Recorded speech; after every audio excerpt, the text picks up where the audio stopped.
Gold, trusted gold buyers. మీరు తాకట్టు పెట్టిన బంగారాన్ని విడిపించి ఈ రోజు ఉన్న మార్కెట్ ధరకు కొనబడను. కిడ్నాప్లు, దాడులు, పోచింగ్ ఇవన్నీ ఎందుకంత క్లియర్ గా కనిపించాయి? కాంగ్రెస్ పార్టీ అనుకున్న దానికంటే తక్కువ మున్సిపాలిటీలని, మేయర్లని గెలుచుకోవడం వెనకాల కోవర్ట్లు ఏమైనా ఉన్నారా? ఇలాంటి సీరియస్ అంశాల గురించి మాట్లాడడానికి వెరీ ఫస్ట్ టైం ఎంపీ అయిన తర్వాత మనకు ఇంటర్వ్యూ ఇవ్వడానికి రెడీగా ఉన్నారు భువనగిరి కాంగ్రెస్ ఎంపీ చామల కిరణ్ కుమార్ రెడ్డి గారు. హలో అండి, నమస్తే. నమస్కారం. సో గతంలో మీరు ఎంపీ అయిన దానికి మీరు పడ్డటువంటి కష్టం కావచ్చు, పెట్టినంత ఎఫర్ట్స్ అనేది దానికి డబుల్ ట్రిపుల్ కనిపించినట్టున్నాయి మున్సిపల్ ఎన్నికల్లో. ఎందుకట్లా? ఎంపీ ఎన్నికలు చాలా ఈజియెస్ట్ ఎన్నిక. బికాస్ ట్రెండ్స్, పార్టీ వేవ్ తోటి గెలిచే ఎన్నికలు. అవునా? మీరు చామల కిరణ్ కుమార్ రెడ్డి అనే వ్యక్తికి 16 లక్షల ఓటర్లల్లో 10,000 మంది ఓటర్లు కూడా పర్సనల్గా పరిచయం ఉండరు. అవును. కానీ నాకు 6 లక్షల పైచీలకు ఓట్లు వచ్చినాయి. సో ఆ ఓట్లన్నీ కొత్తగా ఏ బ్యాక్గ్రౌండ్ లేని చామల కిరణ్ కుమార్ రెడ్డికి టికెట్ ఇచ్చినా కాంగ్రెస్ పార్టీ, రేవంత్ రెడ్డి గారు అప్పటికే ముఖ్యమంత్రి. సో ఆ ట్రెండ్స్ మీద వచ్చిన ఓట్లు అవి. ఆ ఎన్నిక చాలా మీరు సిస్టమేటిక్గా చేసుకుంటే, పేపర్ వైజ్ చేసుకొని ఏ రోజు ఏం చేయాలి, ఏ రోజు ఏం చేయాలనే ప్లాన్ చేసుకుంటే ఒక 15 డేస్లో మంచి ఎన్నిక చేసుకోవచ్చు. వార్డ్ ఎన్నికలకు వచ్చేసరికల్లా 1000 ఓట్స్ ఉంటాయి. క్యాండిడేట్ ఎన్నిక అది. Candidate party doesn't have lot of impact.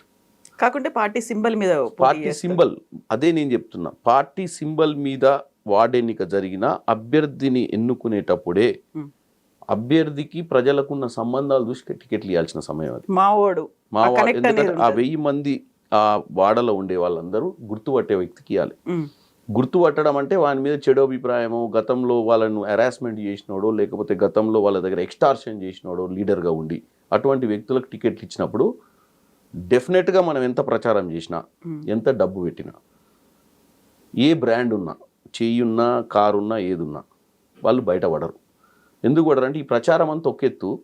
Congress party బాగానే పరిపాలిస్తుంది, కాంగ్రెస్ పార్టీ, కానీ వీడికి మాత్రం ఓటేయొద్దు అనే ఆలోచన ఉంటుంది వాళ్ళు. ఎందుకంటే వీడిని పర్సనల్గా వాళ్ళందరికీ కూడా రిలేషన్ ఉంటుంది. 1000 ఓట్స్ అంటే యావరేజ్గా you can take 3 people A house, that is 300 houses ఒక వార్డు. 300 ఇల్లులు ఒక వార్డు యావరేజ్గా. 300 ఇల్లులల్లా ఒక మనిషికి తక్కువ డబ్బున్న, మంచి పేరున్న వ్యక్తులు చాలామంది గెలిచారు. ఇటువంటి ఎన్నికలు రానున్న రోజులు కానీ ఎప్పటికైనా రాజకీయ పార్టీలు ఎన్నికలల్లా అభ్యర్థిని చూడకుండా మనకు పరిచయం ఉన్నోడనో, హైదరాబాద్లో మన ఇంటి చుట్టూ తిరుగుతాడనో, మనకు బాగా షో పుట్టప్ చేస్తాడనో అటువంటి వాళ్ళకి టికెట్లు ఇచ్చినవి చాలా ఫెయిల్ అయినాయి. ఎవరైతే మనకు కనపడేవాడైనా ప్రాపర్ ఎంక్వైరీ చేసుకొని, ఓ 4 కమిటీ చేసుకొని, పెద్ద మనుషులది రకరకాల కులాల నుంచి ఆ బస్తీలా ఎవరికి ఇస్తే బాగుంటుంది, ఎవడైతే గెలుస్తాడనే చర్చ చేసి టికెట్లు ఇస్తే ఏమైందంటే వాళ్ళందరూ ఒకరి పేరు చెప్పినా ఒక కామన్ పేరు చెప్తారు. ఎందుకంటే ఆ కామన్ వ్యక్తే పాపులర్ వ్యక్తి. పాపులర్తో పాటు యాక్సెప్టబుల్ ఫేస్. సో నా ఎన్నికల చామల కిరణ్ కుమార్ రెడ్డి మీద ఎవరికి కూడా ద్వేషాలు ఉండొచ్చు. నా సొంత ఊర్లు ఉండొచ్చు, లేకపోతే నా సొంత మండలంలో ఉండొచ్చు. అని చిన్నప్పుడు ఎవరో నాకు పరిచయం ఉన్న దాంట్లోనే నా మీద ద్వేషం ఉంటుంది. నాకు పరిచయం లేనోనికి నా మీద ద్వేషమే ఉండదు కదా. నా ఫస్ట్ ఎలక్షన్ అనేది it's not an election, it was selection. Election అనేది ఎప్పుడైతుంది అంటే సెకండ్ టైం. ఇప్పుడు ఏంది, నా ఇంటికి చాలామంది కార్యకర్తలు వస్తుంటారు, చాలామంది ఎక్స్పెక్టేషన్స్ పెట్టుకొని వస్తుంటారు. నా బిహేవియర్ని చూస్తారు దగ్గర నుంచి, నేను ఎట్లా రిసీవ్ చేసుకుంటానో చూస్తారు. బట్ చిన్న కార్యకర్త కావచ్చు, పెద్ద లీడర్, మండల స్థాయి లీడర్ రావచ్చు నా ఇంటికి, ఒక వార్డు సభ్యుడు రావచ్చు, గ్రామ పంచాయతీ వార్డు సభ్యుడు అంటే లోయెస్ట్ ఎలక్టెడ్ బాడీ మెంబర్ వచ్చిన వ్యక్తికి నీ మీద ఒక అభిప్రాయం ఏర్పడుతుంది. ఇంటికి వచ్చినప్పుడు కానీ, నీ ఆఫీస్కి వచ్చినప్పుడు కానీ, ఏదైనా రోడ్డు మీద కలిసి బండి ఆపి వాడికి అవసరం ఉందనేదో అడగడానికి అభ్యర్థించినప్పుడు కానీ నిన్ను వాడు అనలైజ్ చేసుకుంటాడు. ఎంత చిన్నోడైనా మంచోడు, పలుకుతాడు, పిలిస్తే ఏదైనా ఉంటే ఎమ్మటే పోలీసు వాళ్ళకో, లేకపోతే ఆర్డీఓకో, ఎంఆర్ఓకో ఏదైనా సమస్య ఉంటే హాస్పిటల్కో ఫోన్ చేస్తాడు, రికమెండ్ చేస్తాడు ఇమ్మీడియట్గా మావోనికి పని చేయని. ఇవన్నీ కూడా in a period of time. ఇంకా అప్పుడు కూడా మీరు ఏంటంటే ఈ 14, 15, 16 లక్షల మందిలో కేవలం మా అంటే ఇంకో 50,000 మందిని కలుగుతారు ఈ 5 ఏళ్లలో. అసలు జనానికి నాయకులకు సంబంధమే ఉండదు. వీళ్ళు పోయి చెప్తుంటారు ఊర్లల్లో మంచి లీడర్ అని ఈ 10 మందికి. వాళ్ళు వింటుంటారు, అవునా మంచోడా అని. మళ్ళీ ఇట్లని మీరు ఇంటర్వ్యూలు చేసినప్పుడు, ఎక్కడన్నా మీటింగ్లలోనో, ఎక్కడన్నా ప్రెస్ మీట్లలోనో, ఎక్కడన్నా స్టేజ్ మీద మాట్లాడుతున్నాను చూసి వాళ్ళు విజువలైజ్ చేసుకుంటారు, వీడు చూస్తుంటే పర్లేదు ఇడని. కాకపోతే నేను 15 లక్షల మంది ఓటర్లను నా జీవితంలో కలవలేను. వార్డు సభ్యుడు, మీరు ఇందాక మీ అసలు ప్రశ్నకు, వార్డు సభ్యుడు రోజు కలుస్తాడు. సో వాడిని 100% ఈ ఎన్నికలు చాలా కీలకమైన ఎన్నికలు, చాలా స్ట్రెస్ఫుల్ ఎన్నికలు. ఎందుకంటే మనం టికెట్ ఇచ్చినాక వాడిని గెలిపించాలని చూడటం ఉంది చూడండి. టికెట్ ఇచ్చినప్పుడే తప్పు చేసినాం అనుకోండి, దిగినాక తెలుస్తుంది ఓహో మనం వీనికి ఇచ్చినాం ఆ టికెట్ అని.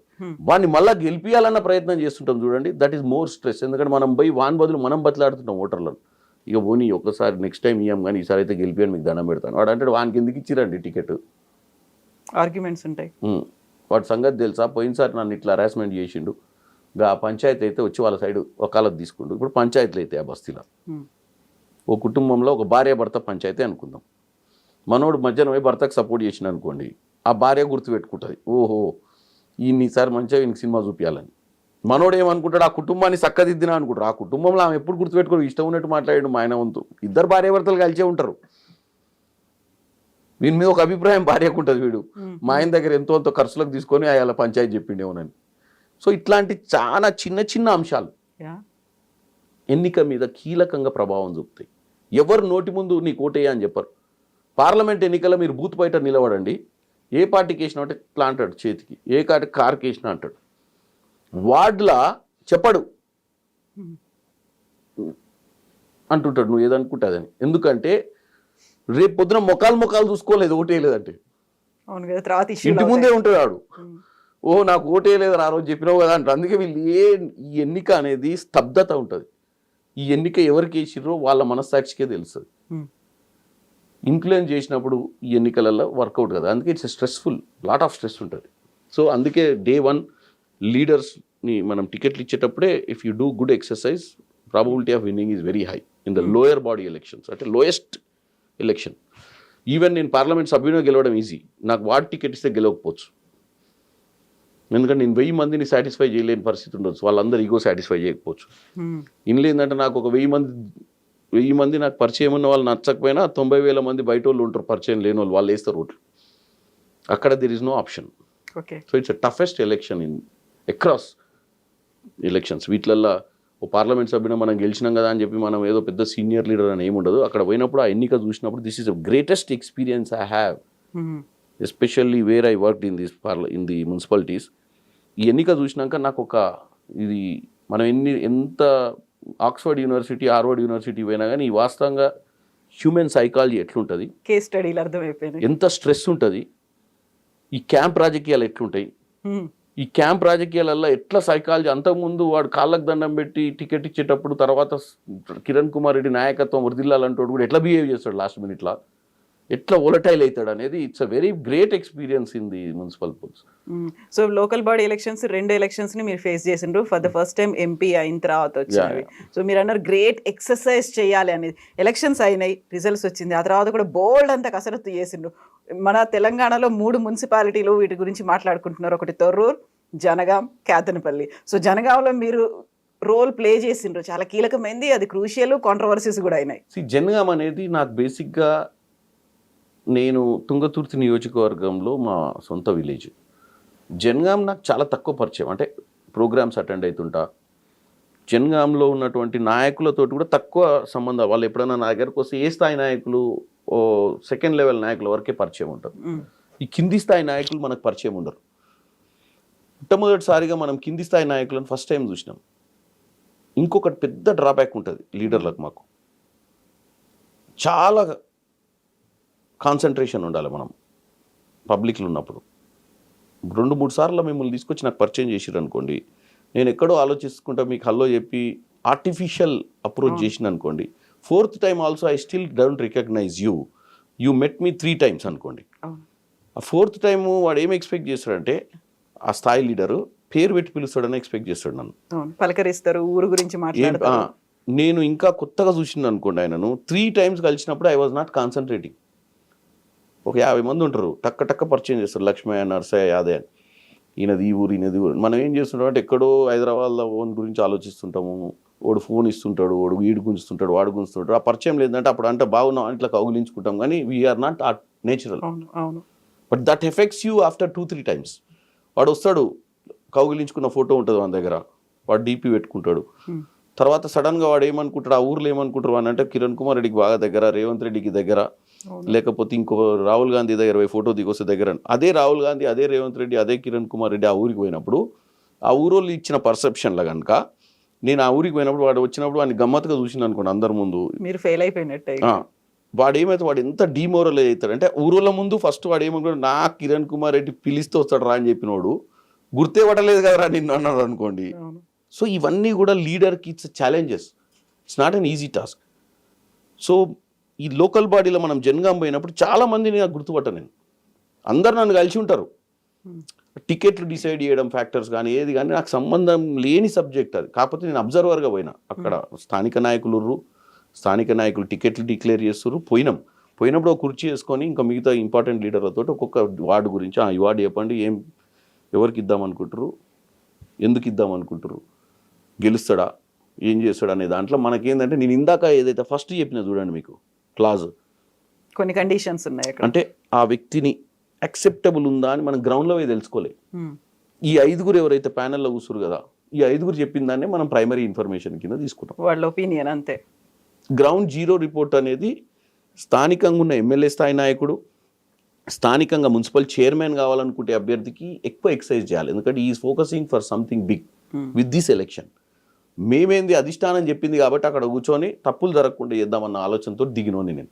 అనుకోకుండా ఎన్నికల లాస్ట్కి వచ్చేసరికి నేను టోటల్గా దాంట్లో పరకాయ ప్రవేశం చేసినట్టు అయిపోయింది అభ్యర్థుల బ్రెయిన్లకు. But it's a good experience and simultaneously it's stressful. బాగా స్ట్రెస్కి గురైనాం. ఎందుకంటే ఒకసారి తీసుకున్న ఎట్టి పరిస్థితుల్లో గెలవాల్సిందే. ఇది గెలవకపోతే ముఖ్యమంత్రి గారు మనకి ఇచ్చిన టాస్క్ ఇది. ఎంపీ అయినాక ఆయన ముందు మళ్ళీ పోయి నిలబడాలంటే గెలిస్తే నిలబడగలుగుతాం, గెలవకపోతే ఇక మళ్ళా మనము సరే గెలుస్తాం గెలవం, గెలుపు ఓటములు ఈ రాజకీయాలలో సామాన్యమని ప్రతిదీ సీరియస్ తీసుకున్నప్పుడు అవుట్కమ్ ఉంటుందండి. నేను డే 1 ఇట్స్ డిఫికల్ట్ ఎలక్షన్ అనుకుంటే మిస్ అయ్యేటోళ్ళం జనగా. ఎందుకంటే వేరే ఎన్నికలు వేరే దగ్గర ఏంటంటే పార్టీ ఆడ ఎమ్మెల్యే లేడు మాకు జనగాంలో. అక్కడ ప్రత్యర్థి పల్లా రాజేశ్వర రెడ్డి సామవేద దండోపాయాలకు పెట్టిందే పేరు ఆయనకు. ఎందుకంటే ఫైనాన్షియల్గా స్ట్రాంగ్. కమ్యూనిస్ట్ క్యాపిటలిస్ట్ అయితే ఏమైద్దో మీకు తెలుస్తుంది రాజకీయాలలో. కమ్యూనిస్టు క్యాపిటలిస్ట్ అయినప్పుడు ఆ బీభత్సాన్ని తట్టుకోలేవు, ఎందుకంటే అన్నీ ఉంటాయి ఆయన దగ్గర.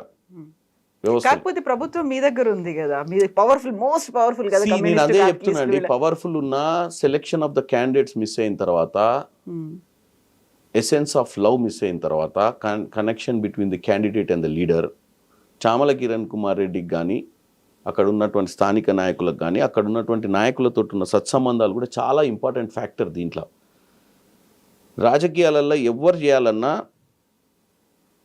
పాలిటిక్స్ ఒకప్పుడు ఎట్లుంటుండే అంటే ఒక ఎంపీని ఆ ఊరు ప్రజలు చూడటం వీలు కాకపోయేది.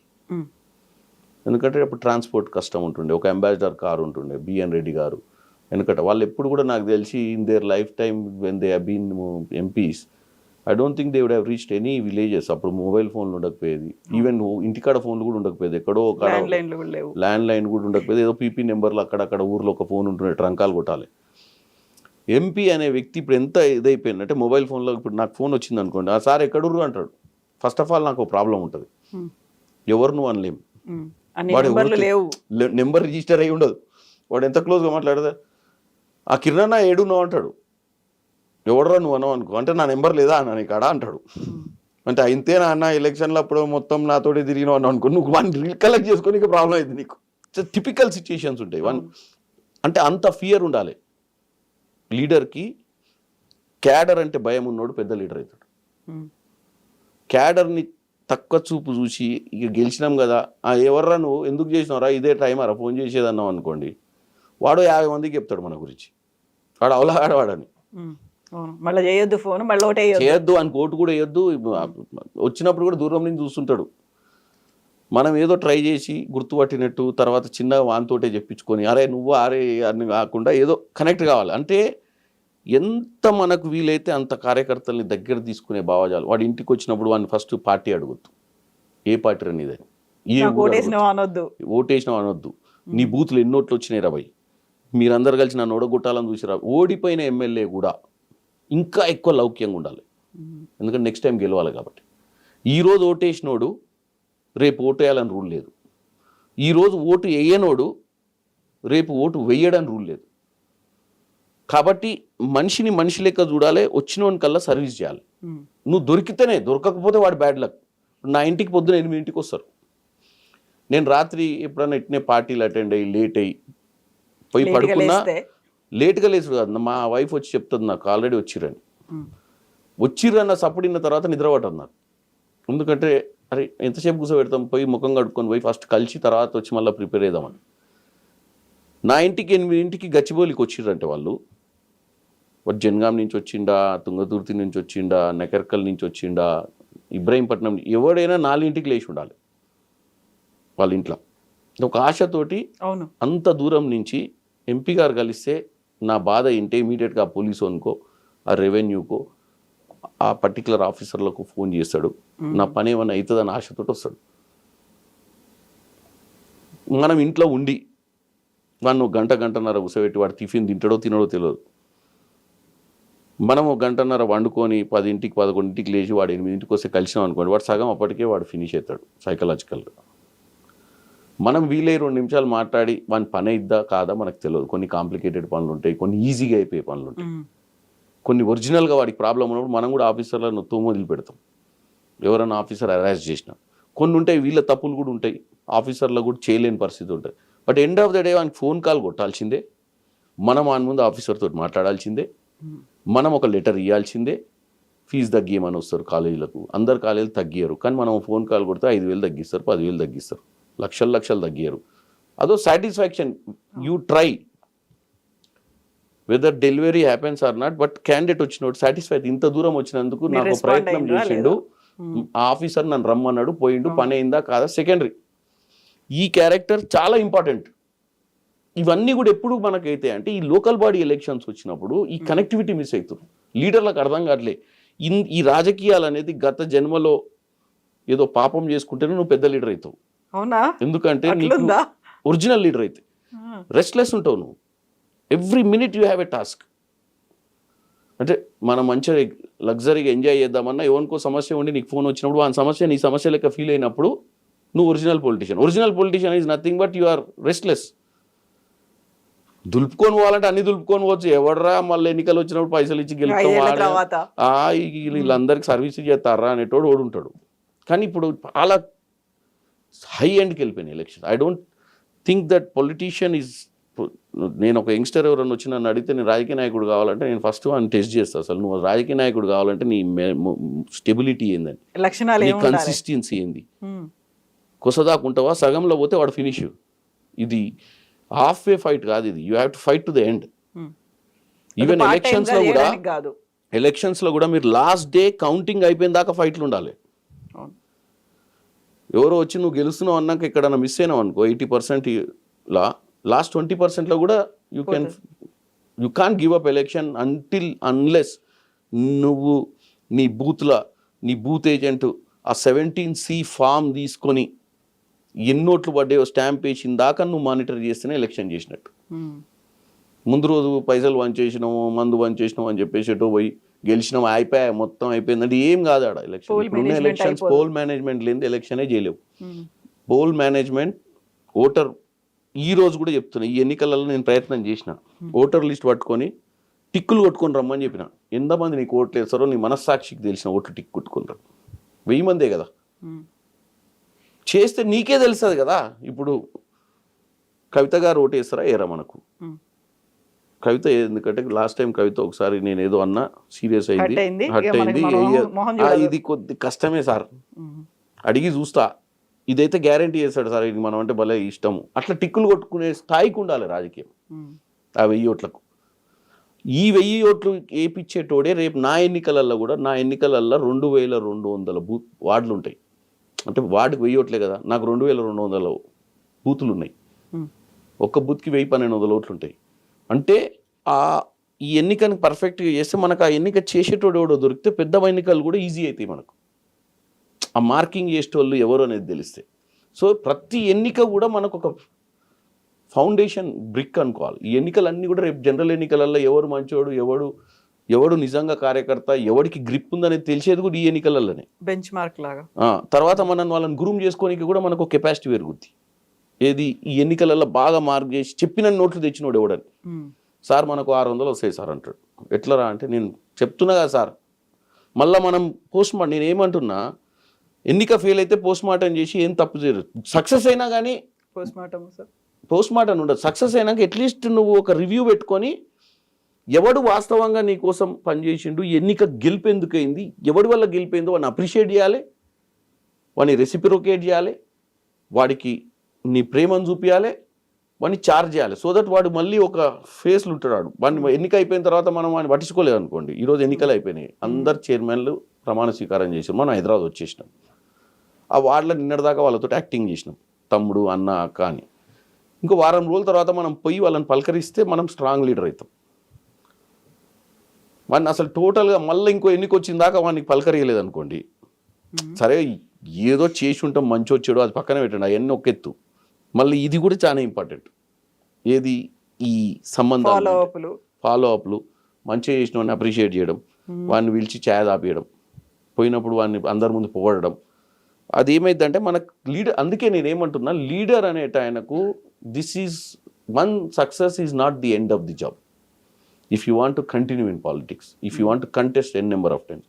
ఒకప్పటికి ఇప్పటికి ఈ లాస్ట్ 4-5 yearsలో మారిపోయినాయి రాజకీయాలు. గతంలో ఏంటంటే ఏమవుతుంది మనకి ఇప్పుడు రాజకీయాలలో ఎట్లయిపోయిందో, ప్రతి ఒక్కడికి అట్లీస్ట్ జనం కాకుండా ప్రతి ఏరియాలో 10-15 మందికి నీకు రోజు సంబంధాలు ఉండాల్సిన పరిస్థితి ఏర్పడ్డది. అంటే 1000 ఓట్లకు 10 మంది 20 మంది వాళ్ళే బూత్ ఏజెంట్లు, వాళ్ళే ఓటర్ మార్కింగ్, వాళ్ళతోటి సంబంధాలు ఉండాలి కదా. వాళ్ళకి ఎట్లుండాలంటే డబ్బుకు అమ్ముడు పోద్దు, వాళ్ళు నాయకుని మీద ప్రేమ ఉండాలి, పైసలు ఇచ్చినా తీసుకొని అన్యాయం చేయకుండా ఉండాలి. ఎప్పుడు వానికి నా మీద కోపం ఉంటుంది అంటే అవకాశం కోసం చూస్తుంటాడు, ఎప్పుడు నన్ను దొక్కుదాం. ఈరోజు కాంగ్రెస్ పార్టీకి వ్యతిరేకత లేదు ప్రజలలో, కొంతమంది నాయకుల మీద వ్యతిరేకత ఉంది.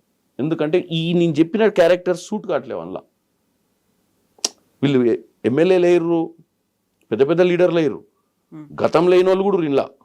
కానీ ఇప్పుడు సాఫ్ట్వేర్ మారిపోయింది, పబ్లిక్ థింకింగ్ మారిపోయింది. ప్రతి ఒక్కడికి అటెన్షన్ కావాలి, ప్రతి ఒక్కడికి గుర్తింపు కావాలి, ప్రతి ఒక్కడికి సెల్ఫ్ రెస్పెక్ట్ కావాలి. కొన్నిసార్లు డబ్బు కూడా దాని ముందు పనిచేయదు. బట్ నువ్వు దొరకవా అనేది, దొరికిన రోజు అయితే నువ్వు పని చేసి పెట్టాలి, ఫోన్ ఎత్తాలి. ఫోన్ ఎత్తకపోతే నీ పిఏలకు 100% అటెన్షన్లో పెట్టి ఇష్యూస్ ఏమైనా ఉంటే ఇమీడియట్గా అడ్రస్ చేయాలి. వాళ్ళు నీ పిఏ నన్ను ఎంపవర్ చేయాలి, మినిమం ఇష్యూస్ని వాడు అడ్రస్ చేసేటట్టు. ఇప్పుడు జనగాం ప్రతిష్టాత్మకంగా తీసుకుంది కిరణ్ కుమార్ రెడ్డి అయినా, కాంగ్రెస్ ప్రభుత్వమా, లేకపోతే సీఎం రేవంత్ రెడ్డి? బేసిక్గా ఏంటంటే మనకు అక్కడ ఎమ్మెల్యే లేడు కాబట్టి పార్లమెంట్ సభ్యునిగా నాకు కొమ్మూరు ప్రతాప్ రెడ్డి గారికి సాయం చేయడానికి, అక్కడ ఏమన్నా ఉన్నా కానీ మంచి చెడు వెనుక బ్యాకప్ ఉండడానికి పంపించారు నన్ను. కానీ అక్కడ పోయిన తర్వాత కొంచెం ఏంటంటే అక్కడున్న నాయకులు చెప్పేది ఒకటి చేసేది ఒకటి కనపడ్డది నాకు. అంటే వాళ్ళు మనస్ఫూర్తిగా మన ముందు మాట్లాడేది గ్రౌండ్లోకి పోయినాక కొద్దిగా తేడా కనపడ్డది నాకు. పల్లా రాజేశ్వరరెడ్డి అంత సక్సెస్ఫుల్గా రాజకీయాలు ఎట్లా చేయగలుగుతుందంటే, పల్లా రాజేశ్వరరెడ్డి ఇక్కడున్న యాంటీ ఇన్కంబెన్సీని, ఇక్కడున్నటువంటి కొద్దిగా అసంతృప్తిని కన్వర్ట్ చేసుకుంటుంది. ఏమని ఏదైనా ఇన్పుట్ ఇవ్వమనో, లేకపోతే ఎక్కడైనా డ్యామేజ్ చేయాల్సి వస్తే డ్యామేజ్ చేసే విధంగా కొంతమందిని తయారు చేసిండు 100%. నన్ను పల్లా రాజేశ్వరరెడ్డి అడిగిండు, ఎందుక ఇంత జిద్దుకు తీసుకున్నావు నా మీద. నేను చెప్పిన, అన్న నీ స్థాయి రాజకీయ నాయకుని కాదు నాన్న, నీకున్న టాలెంట్ నా దగ్గర లేదు, నువ్వు వేసే సామ వేద దండోపాయాలు నేను చేయలేను పాలిటిక్స్లో. నేను ఏదో సహాయం చేయడానికి వచ్చిన, ఆఖరికి ఆ దేవుడు కూడా సహాయం చేసిండు నాకు డబ్బలకి. కాకపోతే తొండి గేమ్ అంతా ఆడిండ్రనేది కదా మీరు. నేను ఒకటి చెప్తానండి, నేను తొండి ఆడలే. మాకు 13 వచ్చినాయి, పల్లా రాజేశ్వరరెడ్డి గారికి 13 వచ్చినాయి, 4 ఇండిపెండెంట్లు. నేను తొండే చేసేది ఉంటే, మీరు పల్లా రాజేశ్వరరెడ్డి గారిని ఇంటర్వ్యూ అయిన తర్వాత తొండే చేసేది ఉంటే, ఈ 2 నాకు 2 ఆయనకు వచ్చిందిగా, 3 అభ్యర్థి ఎవరు నిన్న వైస్ చైర్మన్ అయ్యిండు పర్వతాల్.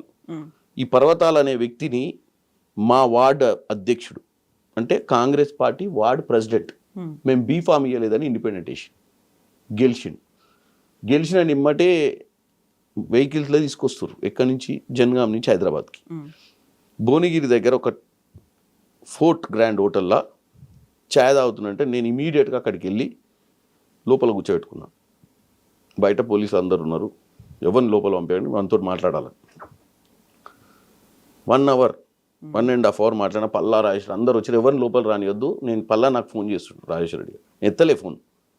ఏమంటుండు పోలీసు వాళ్ళను, లేలే ఇది దౌర్జన్యం, చామల కిరణ్ కుమార్ రెడ్డి అభ్యర్థిని లోపల కూర్చోబెట్టుకుండు, దాడులు చేస్తున్నారు. దాడులు కాదు, మీరు పల్లా రాజేశ్వర రెడ్డి గారిని అడగండి, ఆ పర్వతాలని కూడా అడగండి. ఇప్పుడు నేనేమన్నారే పర్వతాలను కాంగ్రెస్ కదా తప్పైందిరా, నాకు తెలియలేదు, నువ్వు నిజంగా ఇంత స్ట్రాంగ్ లీడర్ అని తెలితే నీకే టికెట్ ఇద్దాం, నాకు అవగాహన లేక నా బుద్ధి తక్కువ పని అయిందిరా అని బతలాడుకుంటున్నా. నువ్వు ఏం కావాలో చెప్పురా నాయన, నేను నీకు హెల్ప్ చేస్తా, నీకు భవిష్యత్తు ఉంది, నువ్వు కాంగ్రెస్ బ్లడ్, మా తప్పిదాన్ని క్షమించి నువ్వు వస్తే నిన్ను గుర్తుపట్టినా, నిన్ను ఫ్యూచర్లో నేను ఒక పార్లమెంట్ సభ్యుని నేను గుండెలకు అద్దుకొని నిన్ను కాపాడుకుంటారా అని బతలాడుకుంటున్నాను. వాడు ఓ నిమిషం హట్ అవుతుండు, వాని పక్కన కొంతమంది ప్రొవోక్ చేస్తుండ్రు, బయట పల్లారాజరెడ్డి వాళ్ళకి ఫోన్ చేసి ఆఫర్ల మీద ఆఫర్లు ఇస్తుండ్రు, బయట నేను వీళ్ళని బయటికి పంపండి, లేదు మేము అంతా కష్టపడి పని చేసినాం, మేము పక్కన ఉండాల్సిందే అంటారు వాళ్ళు 10 మంది. అరే నాయన మీరు వీళ్ళు మెంటల్గా దుబ్బుతుర్రు నాయన, మీరు బయటికి పోరని చెప్పిన, లేదా అన్న వాళ్ళు పోతే నేను కూడా వెళ్ళిపోతా అంటారు, నేను నీతో మాట్లాడితే నా పక్కన వాళ్ళు ఉండాలి. వాడు ఏం చేస్తుంది, ఫోన్ పట్టుకొని అన్న మాట్లాడు ఒక నిమిషం అంటారు, పల్లా బయట ఉండికెళ్ళి ఫోన్ కొడుతుంది. లాస్ట్కి నేనేమన్నా ఒక 1/2 hour 1 hour పోలీసు వాళ్ళు అందరూ వచ్చారు, సార్ ఏందో చెప్పండి సార్, బయట చాలా పెద్ద గొడవ అవుతుంది, ఏ గొడవ చేయకండి, అరే నువ్వు ఆలోచించుకొని చెప్పరా వెళ్ళిపో అని చెప్పిన. పోయిండు డైరెక్ట్ పల్లా బయటకు పోగానే కార్లు ఎక్కించుకుంటూ తీసుకోండి. పల్లా నాకు ఫోన్ చేసి థ్యాంక్ యూ అన్న అన్నాడు. దేనికన్నా, నువ్వు నిజంగా జెన్యూన్ అన్న అన్నాడు. నేను వాడిని దౌర్జన్యంగా గుంజుకోవాలంటే అధికారంలో ఉన్నా అని వాడిని వెనకకెళ్ళి గుంజుకొని పోదు, నువ్వు తీసుకొని దాచిపెడదు, నువ్వు గుండా రాజకీయాలు చేయాలంటే. నేను రిక్వెస్ట్ చేసుకున్నా, నేను సైకలాజికల్గా ప్రెషర్ పెట్టాలను నీ లెక్క ఆఫర్లు ఇవ్వాలనుకోలే, నేను ఒరిజినల్గా తప్పిదం జరిగింది, నువ్వు వస్తే మనం మాట్లాడుకుందాం. వాడు హట్ అయ్యి ఉన్నాడు, అంటే నన్ను మీరు గుర్తుపట్టలేదు, నా ముందు గుర్తుపట్టకుండా వణుకో ఇచ్చిర్రు, నేను చెప్పినా మీరు వినలేదన్న, నువ్వు లాస్ట్ మినిట్లో వచ్చినావు, ఆ రోజు టికెట్ ఆపినావు, తెల్లారు కూడా నువ్వు వినలేదు, నేను రాత్రి 12 దాకా బతలాడినా నాకు టికెట్ ఇవ్వన్నా, నువ్వు ఇవ్వకపోయినావు, ఎందుకు ఇవ్వలేదు చెప్పు. అరే నాకు తెలియదురా నాయన, నువ్వు ఫస్ట్ టైం నేను ఆ స్థాయి ఎన్నికలు చూసినా, నాకు నువ్వు నిజంగా అంతకుముందు క్లోజ్ ఉండి నీ వార్డులో నీ స్థాయి ఏందో తెలిస్తే నేనెందుకు ఇయ్యరా నాయన, నాకు కావాల్సిందే గెలుపు గుర్రాలు. సో దానివల్ల ఈ యొక్క పర్సెప్షన్ బిల్డప్ చేసారు, ఏది నేను దౌర్జన్యం చేయలే.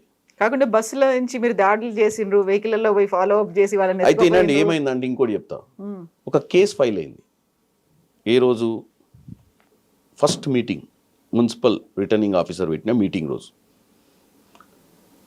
28th అభ్యర్థి ఒక ముస్లిం బేగం, ఇఫ్రాత్ బేగం అమ్మాయి, మంచి చదువుకున్న అమ్మాయి, నాకు ఎవరో తెలియదు, మళ్ళీ అక్కడ కూడా బీఆర్ఎస్ అభ్యర్థులు నాకు తెలియదు కదా, ఎవరో వచ్చి ఆమె కాంగ్రెస్ కోటేయాలనుకుంటుంది, కాకపోతే అక్కడ వాళ్ళు బలవంతంగా క్యాంప్లో ఉంచుకుర్రు అని చెప్పి వాళ్ళ ఇంట్లో కంప్లైంట్ పెట్టారు పోలీస్ స్టేషన్లో. నేనేం ఇన్స్ట్రక్షన్ ఇచ్చిన పోలీసులకు, ఆ అమ్మాయిని ఒకసారి బస్సు ఆపి కనుక్కోండి, is it right are wrong, ఆ ఎఫ్ఐఆర్ ఏంది, ఎఫ్ఐఆర్ ఫైల్ అయింది. నేను హైదరాబాద్ నుంచి పోయేటప్పుడు ఒక బస్సు పోతుంది, కొన్ని వెహికల్స్ పోతున్నాయి, జన్గాం బస్సు అనుకొని బండి ఆపి కనుక్కోనికి ప్రయత్నం చేసిన, అది తొర్రూరు బస్ అట. అది ఇంకో క్యాంప్ రాజకీయం. నాకు తెలియక వాళ్ళు యాక్చువల్గా మా వాళ్ళని బండి ఆపి అరే బస్సు ఆపి అడగండి రా ఏడికి పోతుందంటే, నీకెందుకు రానంట వాడు, ఎవడు అడి మామూలు మర్యాద అడిగిరట, ఏడికి సార్ పోతే నువ్వెవడు రా అని అంటే, రారా భయ అనుకుంటారు చెప్పకపోతే. తీరు అందులోకెళ్ళి దయాకర్ రావు గారు ఇట్ట ఊపుతుంటే చెయ్యి పోండి సార్ అని చెప్పిన, మాకేమొద్దు మీరు చక్కగా ఓరి తొర్రూరుకని. అక్కడ కూడా ఏం చేయలేదు, నేను ఓన్లీ ఆ కేసు ఫైల్ అయింది, అమ్మాయి నిజమే కనుక్కున్న తర్వాత పోలీసు వాళ్ళు ఆపిర్రు పల్లా గారిని ఎక్కడ ఎంట్రన్స్లో. ఆ అమ్మాయి వచ్చి ఓపెన్గా చెప్పింది, ఐఎమ్ నాట్ కిడ్నాప్డ్ అని. ఎస్, ఎన్నికకు వచ్చినాం, కానీ ఆ రోజు ఏం జరిగిందంటే పల్లా గారే మా దాంట్లో ఇద్దరిని కవర్ చేసిండు. ఆ రోజు ఎన్నిక జరుగుంటే మేము పల్లా మేనేజ్మెంట్కి దెబ్బతినేటోళ్ళం. ఇప్పుడు తెలిసింది, మా 16 మంది అభ్యర్థులను లోపల పంపించేటప్పుడు ఒక ఆమె మీద మార్నింగ్ బ్రేక్ఫాస్ట్ మీటింగ్కి నేను పోయినా. ఆమె ఏమంటుంది ప్రతిసారి అంటే, సార్ మా ఆయనతో ఒకసారి మాట్లాడండి సార్ మీరు అంటుంది. నేను సీరియస్ తీసుకోలే, నాకు ఈ వాళ్ళ బస్ క్లియర్ అయ్యి వాళ్ళ 16 లోపలికి పోయి మా 16 లోపల పెట్టి ఆమె మీద డౌట్ వచ్చి పిలిచినామని. ఏం మాట్లాడాలి మీ ఆయనతో, మా ఆయనతో మాట్లాడి వాళ్ళ ఆయనకు ఏదో డిమాండ్స్ ఉన్నట్టున్నాయి, అవతల సైడ్ నుంచి ప్రొవోక్ చేసారు. అది రియలైజ్ అయినా నేను. ఆ రోజు ఎన్నిక జరిగితే డెమోక్రసీ, ఆమె మా కాంగ్రెస్ అభ్యర్థి, ఆ రోజు ఎన్నిక జరుగుంటే ప్రజాస్వామ్యం కూని ఏదన్న ఉద్దేశంతో ఆ రోజు నేను 80% ఎఫ్ఐఆర్ అయింది వాస్తవమా, ఎఫ్ఐఆర్ పెట్టినోడు ఎవడు తెలుసుకోవాలని చెప్పి ఒక్క 24 hours టైం అడిగిన ఎలక్షన్ కమిషన్, అదే రిటర్నింగ్ ఆఫీసర్. ఈయన అన్నాడు కాబట్టి ధర్నా చేయాల్సి వచ్చింది. ఎందుకంటే ఎట్టి పరిస్థితుల్లో నేను జిద్దుకు తీసుకున్నా. ఇప్పుడు కనుక ఆ రోజు ఓటింగ్ అయ్యి ఉంటే we would have lost. Jangaon పోయేది మీ చేతుల్లోంచి. But I don't want at any cost. అందుకే నేను సార్ 24 hours ఇస్తే నష్టం ఏంది? మేము 16 మంది నేల మీద కూర్చున్నాం కదా, 16 మంది అక్కడ కూర్చున్నారు, 16 మంది నేల మీద కూర్చున్నాం. మా 16 మందిని దృష్టిలో పెట్టుకోండి. 50% కింద ఉన్నాం. ఈ 50% ఏం అడుగుతున్నాం మేము? ఎన్నికను 24 hours ఆపండి. 24 hours ఏం జరుగుద్ది? ఏం జరగదుగా. ఏమైనా జరగవచ్చు కదా, ఎవరైనా ఏం జరిగింది? మా అభ్యర్థులను మేము బతలాడుకొని మా దాంట్లో మేము ఓటేయించుకున్నాము. ఏం జరిగింది? వాళ్ళ అభ్యర్థులను ఎవరిని ముట్టుకోలేము. కాకుండా ఇప్పుడు బీఆర్ఎస్ చెప్తుంది కూడా అదే కదా, ప్రజాస్వామ్యబద్ధంగా జరగలేదు, ప్రజాస్వామ్యాన్ని ప్రజాస్వామ్యాన్ని కాపాడడానికి ఒక పార్లమెంట్ సభ్యుడే నేల మీద కూర్చున్నప్పుడు నేనేమంటున్నా, నా 16 ఆ రోజే టాస్ అయ్యేది కదా, టాస్కే కదా నేను పోయింది. అంటే లక్కీ డిప్కే కదా పోయింది. అవును, ఆ లక్కీ డిప్ లో కూడా ఈ మధ్యన వీడియోలు బాగా కనిపిస్తున్నాయి. కాంగ్రెస్ వాళ్ళకి లావుగా చిట్టి పెట్టిండ్రు, బీఆర్ఎస్ వాళ్ళకి సన్న చిట్టీలు పెట్టిండ్రు కాదా. నేను పల్లరాయి స్టేడియం ఎంత ముదురో తెలుసు కదా మీకు. ఇద్దరం కలిసి, మీరు ఒకసారి వీడియో ఇద్దరం కలిసి నిలబడ్డాం, ఒక్కొక్క స్లిప్ చూపించారు, ఫోల్డ్ చేసిరు, ఒక్కొక్క స్లిప్ చూపించి ఫోల్డ్ చేసి బాక్స్లో వేసారు. ఇద్దరం కలిసి యాక్సెప్ట్ చేసినాకనే చిన్నగా ఉంది ఇది, పెద్దది తీసుకురమ్మంటే పెద్దది కూడా తెప్పించినాం ఆయన అడిగితే. ఎందుకంటే అవి సరిగ్గా మిక్స్ కావని. ఎందుకంటే ఇంత ఉన్నాయి, చిన్న బాక్స్ కంటైనర్ చిన్నగా ఉంది, పెట్టినప్పుడు అవి వెనక ముందు తిరగవు, డోల్ మిక్స్ కావు ప్రాపర్. కానీ బకెట్ తెప్పించినాం. బకెట్ బోర్ లేచి మళ్ళీ అన్లేచి దాని మీద ఒక అట్ట పెట్టి అటు ఇటు తిప్పి తీసిండు. పైన భగవంతుడు మా సైడ్ ఉండు. కాకపోతే ఈ వీడియోలు కనిపిస్తున్నాయి, సోషల్ మీడియాలో తిరుగుతున్నాయి, కరెక్ట్ కాదా? బీఆర్ఎస్ పార్టీకి ఉన్న ఆస్తే సోషల్ మీడియా, ఏమీ లేదు వాళ్ళకు ఉంది ఓన్లీ సోషల్ మీడియా. ట్విట్టర్ మీద కేటీఆర్, హరీష్ రావు ఈ రాతలు, ఏది ఉత్తరాలు, కాకి ఉత్తరాలు రాసినట్టు రాసుడు, ప్రజల్ని తప్పుదో పట్టిస్తారు. మీరు ఒకటే చెప్పండి, కేసీఆర్ అనే వ్యక్తి 23 ఎన్నికల తర్వాత, 24 ఎన్నికల తర్వాత, 26 ఎన్నికలే సింబల్.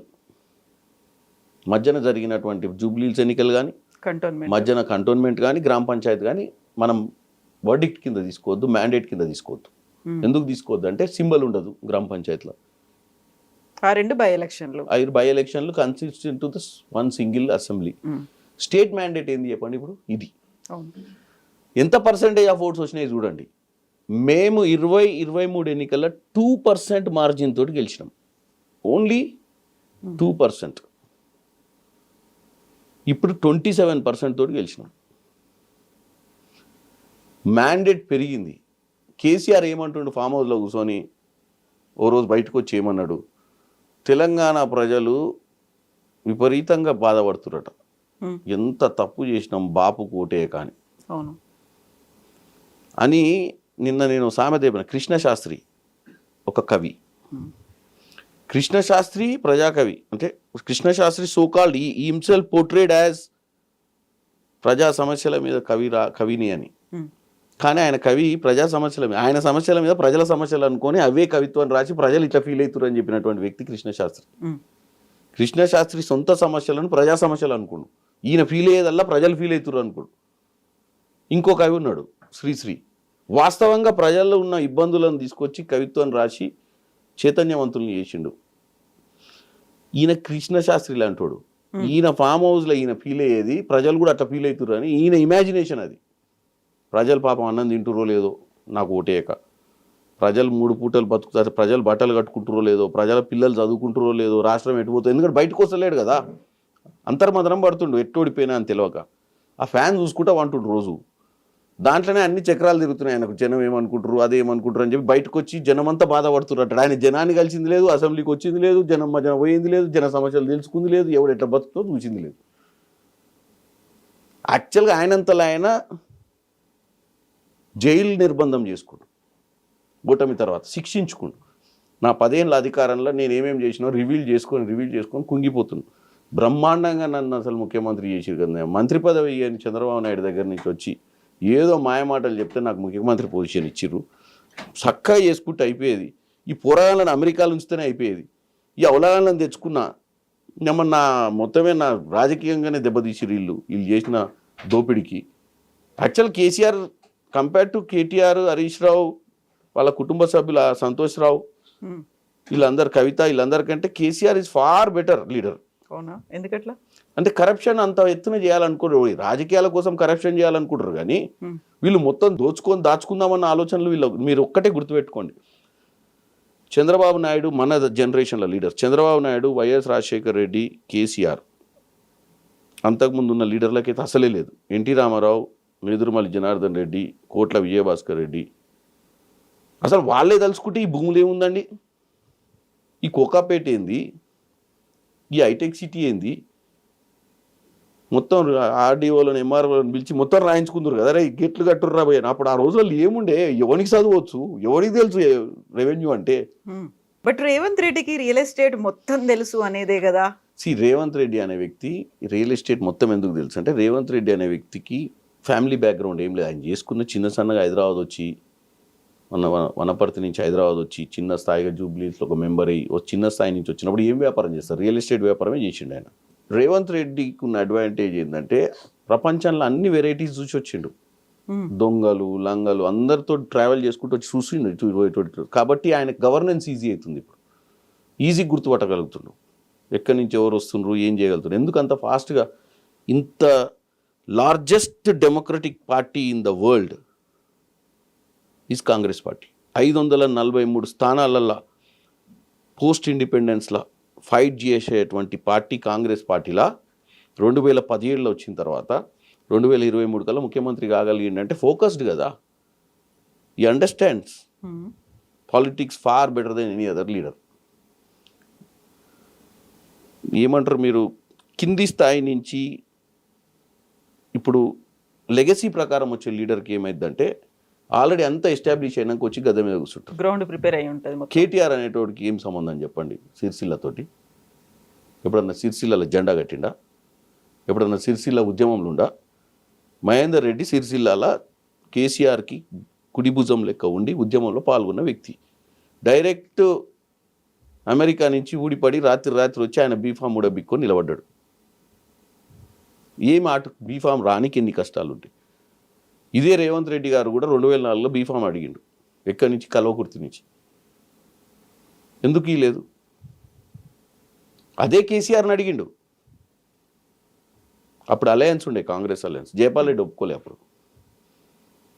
కల్వకుర్తి సీట్ ఇచ్చేదే లేదని.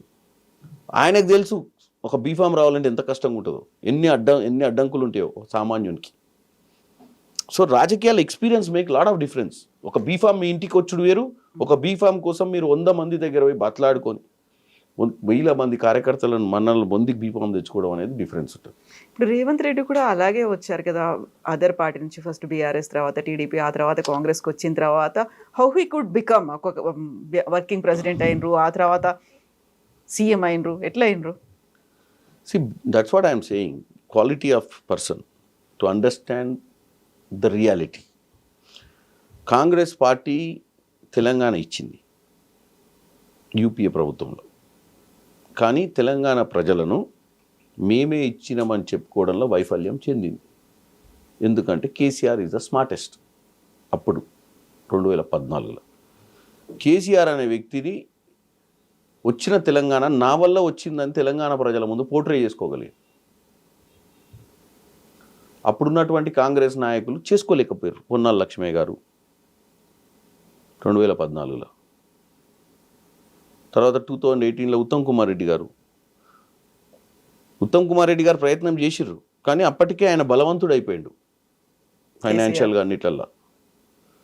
సో 2018లో మిస్ అయినాం. 2023 ఈజ్ అ రైట్ టైం, ఎందుకంటే 10 years of governance, anti incumbency. Right టైంకి రేవంత్ రెడ్డి గారు మెస్సీ లెక్క గోల్ పోస్ట్లో గోల్ కొట్టిండు. కరెక్ట్ టైంకి ఆ బాల్ ఆయన దగ్గరికి వచ్చింది, ఆడ బాబ్లింగ్ చేసుకుంటా కరెక్ట్ టైంకి గోల్ పోస్ట్లో కొట్టడానికే క్లియరెన్స్ ఉంది, కొట్టేసిండు. That is the player. Time is very important when you are opportunity కోసం వెయిట్. మీరు అట్లా అనుకుంటే మరి అదే రేవంత్ రెడ్డి గారు మంత్రి పదవి తీసుకోవాలనుకుంటే నేను ఒకటే సింగిల్ లైన్లో చెప్తాను మీకు. 2006లో జెడ్పీటీసీ, అది టీఆర్ఎస్ పార్టీ ఇండిపెండెంట్. తర్వాత టీఆర్ఎస్కి వచ్చింది, రాలే. 2002లో టీఆర్ఎస్లో అప్పుడు కేసీఆర్ ఉద్యమం అని చెప్పి పిలిచిండు. పిల్లగాడు కొద్దిగా పనికొస్తాడు మనకని. ఆయనతో తిరిగి నాకు 2004లో టికెట్ అడిగితే టికెట్ ఇవ్వలేదు, వదిలేసి చప్పుడేక ఈ అసెంబ్లీ ఎట్లా లేదు మనకని ఒక జెడ్పీటీసీ స్థానంలో సొంతంగా ఆయనే నిలబడి గెలిచాడు, అంటే వితౌట్ ఎనీ బీఫామ్. ఆ నుంచి ఫస్ట్ టైం ఎమ్మెల్సీలు వచ్చినాయి. కాంగ్రెస్ రాజశేఖర్ రెడ్డి వేవ్, జగదీశ్వర్ రెడ్డి అనే వ్యక్తి కాంగ్రెస్ బీఫామ్ ఇస్తే ఆయన మీద ఇండిపెండెంట్గా కాంగ్రెస్లో గెలిచిన ఎంపీటీసీలను జెడ్పీటీసీలు అందరితోటి మంతనాలు చేసి గెలిచిండు. అంటే ఎంత టాలెంట్ ఉండాలి. ఇందాక మీకు చెప్పిన వార్డు రాజకీయాల లెక్కనే అది. అంటే ఒక రాజశేఖర్ రెడ్డి గారు కనుసంధలో నడుస్తున్న ఎన్నికను క్యాంప్ రాజకీయం అది. దాంట్లోనే ఆ రోజు సింబల్ లేకుండా టీడీపీ వాళ్ళతోటి కాంగ్రెస్ వాళ్ళతోటి ఓట్లు వేయించుకొని ఎమ్మెల్సీ అయ్యిండు. 700 ఓట్లు 800 ఓట్లు ఉంటాయి అంతే. Is talented. ఎమ్మెల్సీ కూడా ఏంది ఇండిపెండెంట్. సో మరి ఆయనకు మీరు అన్నట్టు he has got that ambition. ఆయన అనేది ఏంటంటే 2009లో ఆయన ఆ టాలెంట్ తోటి గెలిచినాక రాజశేఖర్ రెడ్డి గారు అందరు కన్ఫ్యూజ్, ఎవరే రోజు వచ్చి అప్పుడు ఆయనకు మైక్ దొరికింది మాట్లాడటానికి యాజ్ ఏ కౌన్సిల్ మెంబర్. ఆయన వాక్చాతుర్యం ప్రజలకు అర్థమైపోయింది.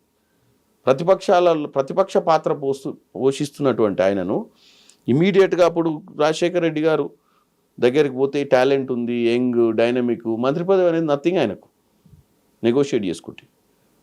కానీ రూలింగ్లో కాదు, నాకు జీవితంలో ఏముంది, నేను ప్రతిపక్షంలో ఉండి ఎదగాలనుకోండి. రూలింగ్లో పోతే దాచుకోవాల్సి వస్తుంది, ఎదగవు. ఎందుకంటే రూలింగ్లో పోతే సప్పట్లు కొట్టాల్సిందే, అడగనికి ఏమి ఉండదు కదా, అంత బాగానే ఉందని చెప్పాలి. ప్రజల మధ్యనకు పోవాలంటే అపోజిషన్లు ఉంటేనే పోగలుగుతావు, అపోజిషన్ నుండి ప్రజల తరపున పోరాడగలుగుతావు. సో ఈ మేడ్ అండ్ అపోజిషన్లో ఉండాలి అనే ఒక మైండ్ని ప్రిపేర్ చేసుకో. సో ఆయన అక్కడి నుంచి మొదలుపెట్టి 2014లో కేసీఆర్ తోటి కాంప్రమైజ్ అయ్యి ఉంటే మంత్రి పదవి వచ్చేది. చంద్రబాబు నాయుడు గారు శత్రువు కేసీఆర్కు.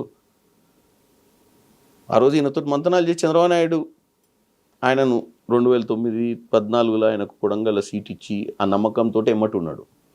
ఆ రోజు వీళ్ళు ఇచ్చే నెగోషియేషన్కి ఇంటే ఆ రోజు కూడా మంత్రి పదవి వచ్చేది.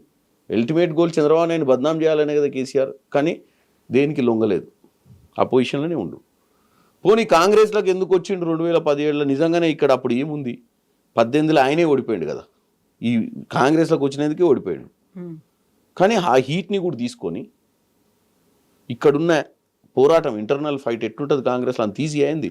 కొత్తగా రాగానే ఆయనకు ఏమన్నా ఇస్తరాకులు పెట్టి భోజనం అయితే పెట్టరీడ, మళ్ళీ లైన్లో రావాల్సిందే కదా. 2017లో కాంగ్రెస్లోకి వచ్చి కూడా అపోజిషన్లోనే ఉండు. ఆయన December 7, 2023 నాడు మొట్టమొదటిసారిగా రూలింగ్లోకి వచ్చి ప్రమాణ స్వీకారం చేసి ముఖ్యమంత్రి అయ్యాడు. ఆయన గ్రాఫ్ అంతా అపోజిషనే. ఈరోజు కూడా ప్రజలు అర్థం చేసుకోవాల్సిందేనా, నాయకులు అర్థం చేసుకోవాల్సిందేనా, షార్ట్ కట్ ఉండదు. లాంగ్లో కూడా పోయినా ఎగెనెస్ట్ విండ్ పోయి ఫైట్ చేసేటోడికి ఆపర్చునిటీస్ ఎక్కువ ఉంటాయి. విండ్ తోటి పోతే అందరు ఉంటారు కదా దాంట్లో, అందరు దాంట్లోనే పోతుంటారు ఆ విండ్లో. ఎక్స్ట్రాడినరీ లగ్జరీ ఏముండదు. కిరణ్ కుమార్ రెడ్డి ఎట్లా అయ్యిండ్రు ఎంపీ? అసలు యాక్చువల్గా యూత్ కాంగ్రెస్లో చాలా కీలకమైన రోల్ ప్లే చేసిండ్రు. ఆ తర్వాత సడన్గా అక్కడ నుంచి అదే పార్టీ నుంచి సస్పెండ్ అయినరు, బయటకు వచ్చిండ్రు. నోవేర్ ఎక్కడున్నారో ఏం చేస్తున్నారో తెలియదు. టక్కున ఎలక్షన్స్ వచ్చినాయి, రేవంత్ రెడ్డి మిమ్మల్ని సెలెక్ట్ చేసుకున్నారు, మీరు ఎంపీ అయిపోయినరు. ఏం ఉండాలి అసలు, అర్హతలు ఏంటి అసలు? కిరణ్ కుమార్ రెడ్డి కథ చూసి చాలామంది కూడా రాజకీయాలలో చేతులు కాల్చుకోవద్దని చెప్తున్నా. ఇది అంత లక్ గేమ్. నేనేమి పెద్ద ప్రజానాయకుని కాదు ఎంపీ కాకముందు, ఇప్పుడు కూడా కాదు. నేను ఓన్లీ కాంగ్రెస్ పార్టీలో వర్కర్ని. కాకపోతే మనం ఎన్నుకున్న నాయకుడు ఎవరితోటైతే పని చేస్తామో కరెక్ట్ నాయకుడిని ఎన్నుకోవాలి. నిన్ను గుర్తించే నాయకుని దగ్గర పనిచేయాలి, నీ టాలెంట్ని గుర్తించే నాయకుడి కింద పనిచేయాలి. ఆ నాయకుని కూడా ఎటువంటి టాలెంట్ ఉండాలంటే నీ దగ్గర పనిచేసేటోళ్ళల్లా ఎవడు గుర్రము ఎవడు గాడిదో తెలిసి ఉండాలి. గుర్రాన్ని గాడిదను ఒకే దగ్గర కట్టేస్తే ఏమైందంటే గుర్రం కూడా గాడిదే ఇద్ది, పనిచేయదు. రేవంత్ రెడ్డి గారి దగ్గర నేను 2017లో నాకు పరిచయం అయిన తర్వాత క్రియాశీలకంగా మళ్ళీ యాక్టివ్ అయిన. రాహుల్ గాంధీ గారు పిలిచిర్రు, 16లోనే పిలిచిర్రు నన్ను. కానీ నాకు రేవంత్ రెడ్డి గారు పరిచయమైన మొదటి రోజే ఆయన అన్నాడు, అరే నువ్వు మళ్ళీ యాక్టివ్గా మనం కలిసి పనిచేద్దామని. నాకు ఆయనకు వేవ్ లెంత్ సెట్ అయింది. అంటే మాట్లాడుకోవడం కానీ, మా ఇద్దరికి కొంచెం టాకింగ్లో కొంచెం ఏంటంటే ఒక లీడర్ లెక్క కాకుండా ఒక ఫ్రెండ్స్ లెక్కనో, ఒక అన్న లెక్కనో, అన్న తమ్ముడు, ఒక జోవియల్ అట్మాస్ఫియర్ ఉంటుంది రేవంత్ రెడ్డి గారితో పనిచేస్తే.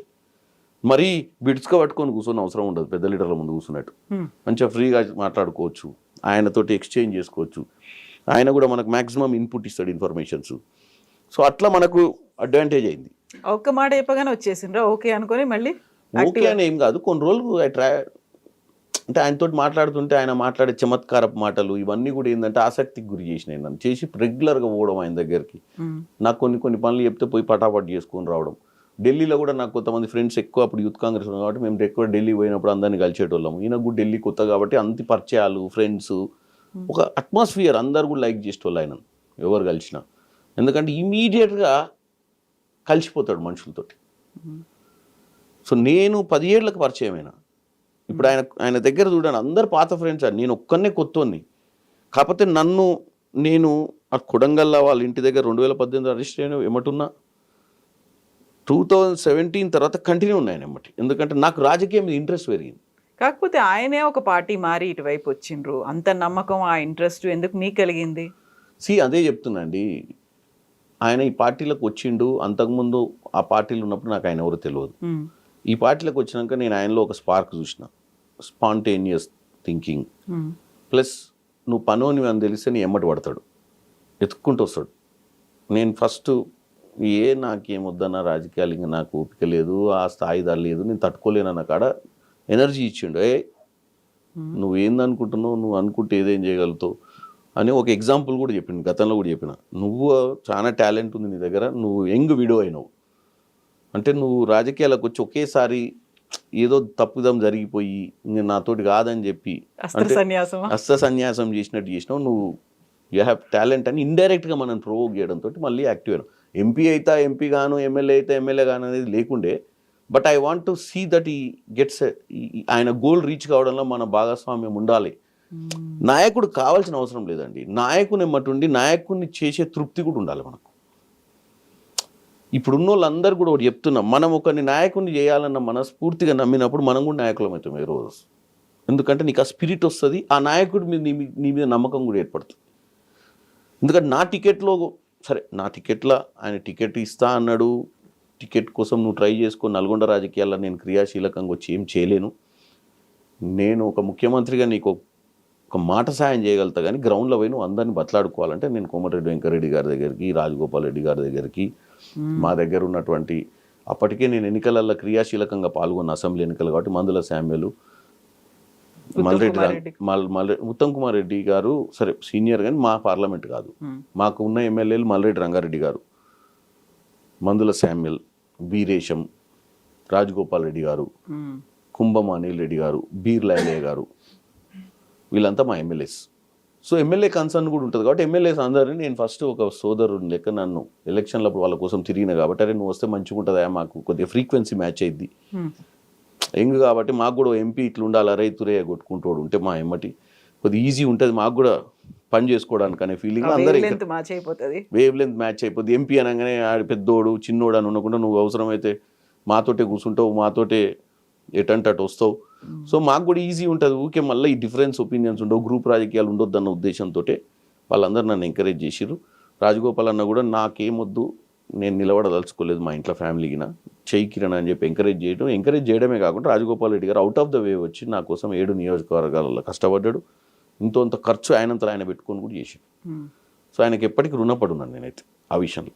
మొదట రేవంత్ అన్న ఫస్ట్, ఎందుకంటే మనల్ని మళ్ళీ పట్టాలు ఎక్కించిండు, పట్టాలు ఎక్కియడమే కాకుండా ఒక అవకాశం ఇచ్చిండు. సెకండ్ నేను లైఫ్లో ఎవరికైనా రుణపడి ఉన్నా అంటే రాజగోపాల్ రెడ్డి గారికి, ఎందుకంటే అవుట్ ఆఫ్ ద వే చేసి నా పార్లమెంట్ ఎన్నికలు. సో డెఫినెట్గా నేను యంగ్స్టర్స్కి ఏం చెప్తున్నా అంటే, ఇవన్నీ ఏంటంటే నాకు ఎవరు లేరు బ్యాక్గ్రౌండ్, మా మదర్ సైడ్ నుంచి కానీ మా ఫాదర్ సైడ్ నుంచి కానీ, మా తాత, మా నాయనమ్మ, మా అమ్మమ్మ, మా mother side paternal maternal both sides political ఎవరికి లేదు background. Plus more over middle class family. నా గురించి తెలిసిన వాళ్ళు చాలామంది ఉంటారు. అంటే మిడిల్ క్లాస్ అంటే యావరేజ్ మిడిల్ క్లాస్ ఫ్యామిలీ. సరే రెడ్లు ఊర్లో లేదో ఆస్తులు ఉంటాయి చిన్నప్పటి, కానీ ఎన్నికలు చేసే స్థాయి ఉన్నంత కుటుంబం కాదు.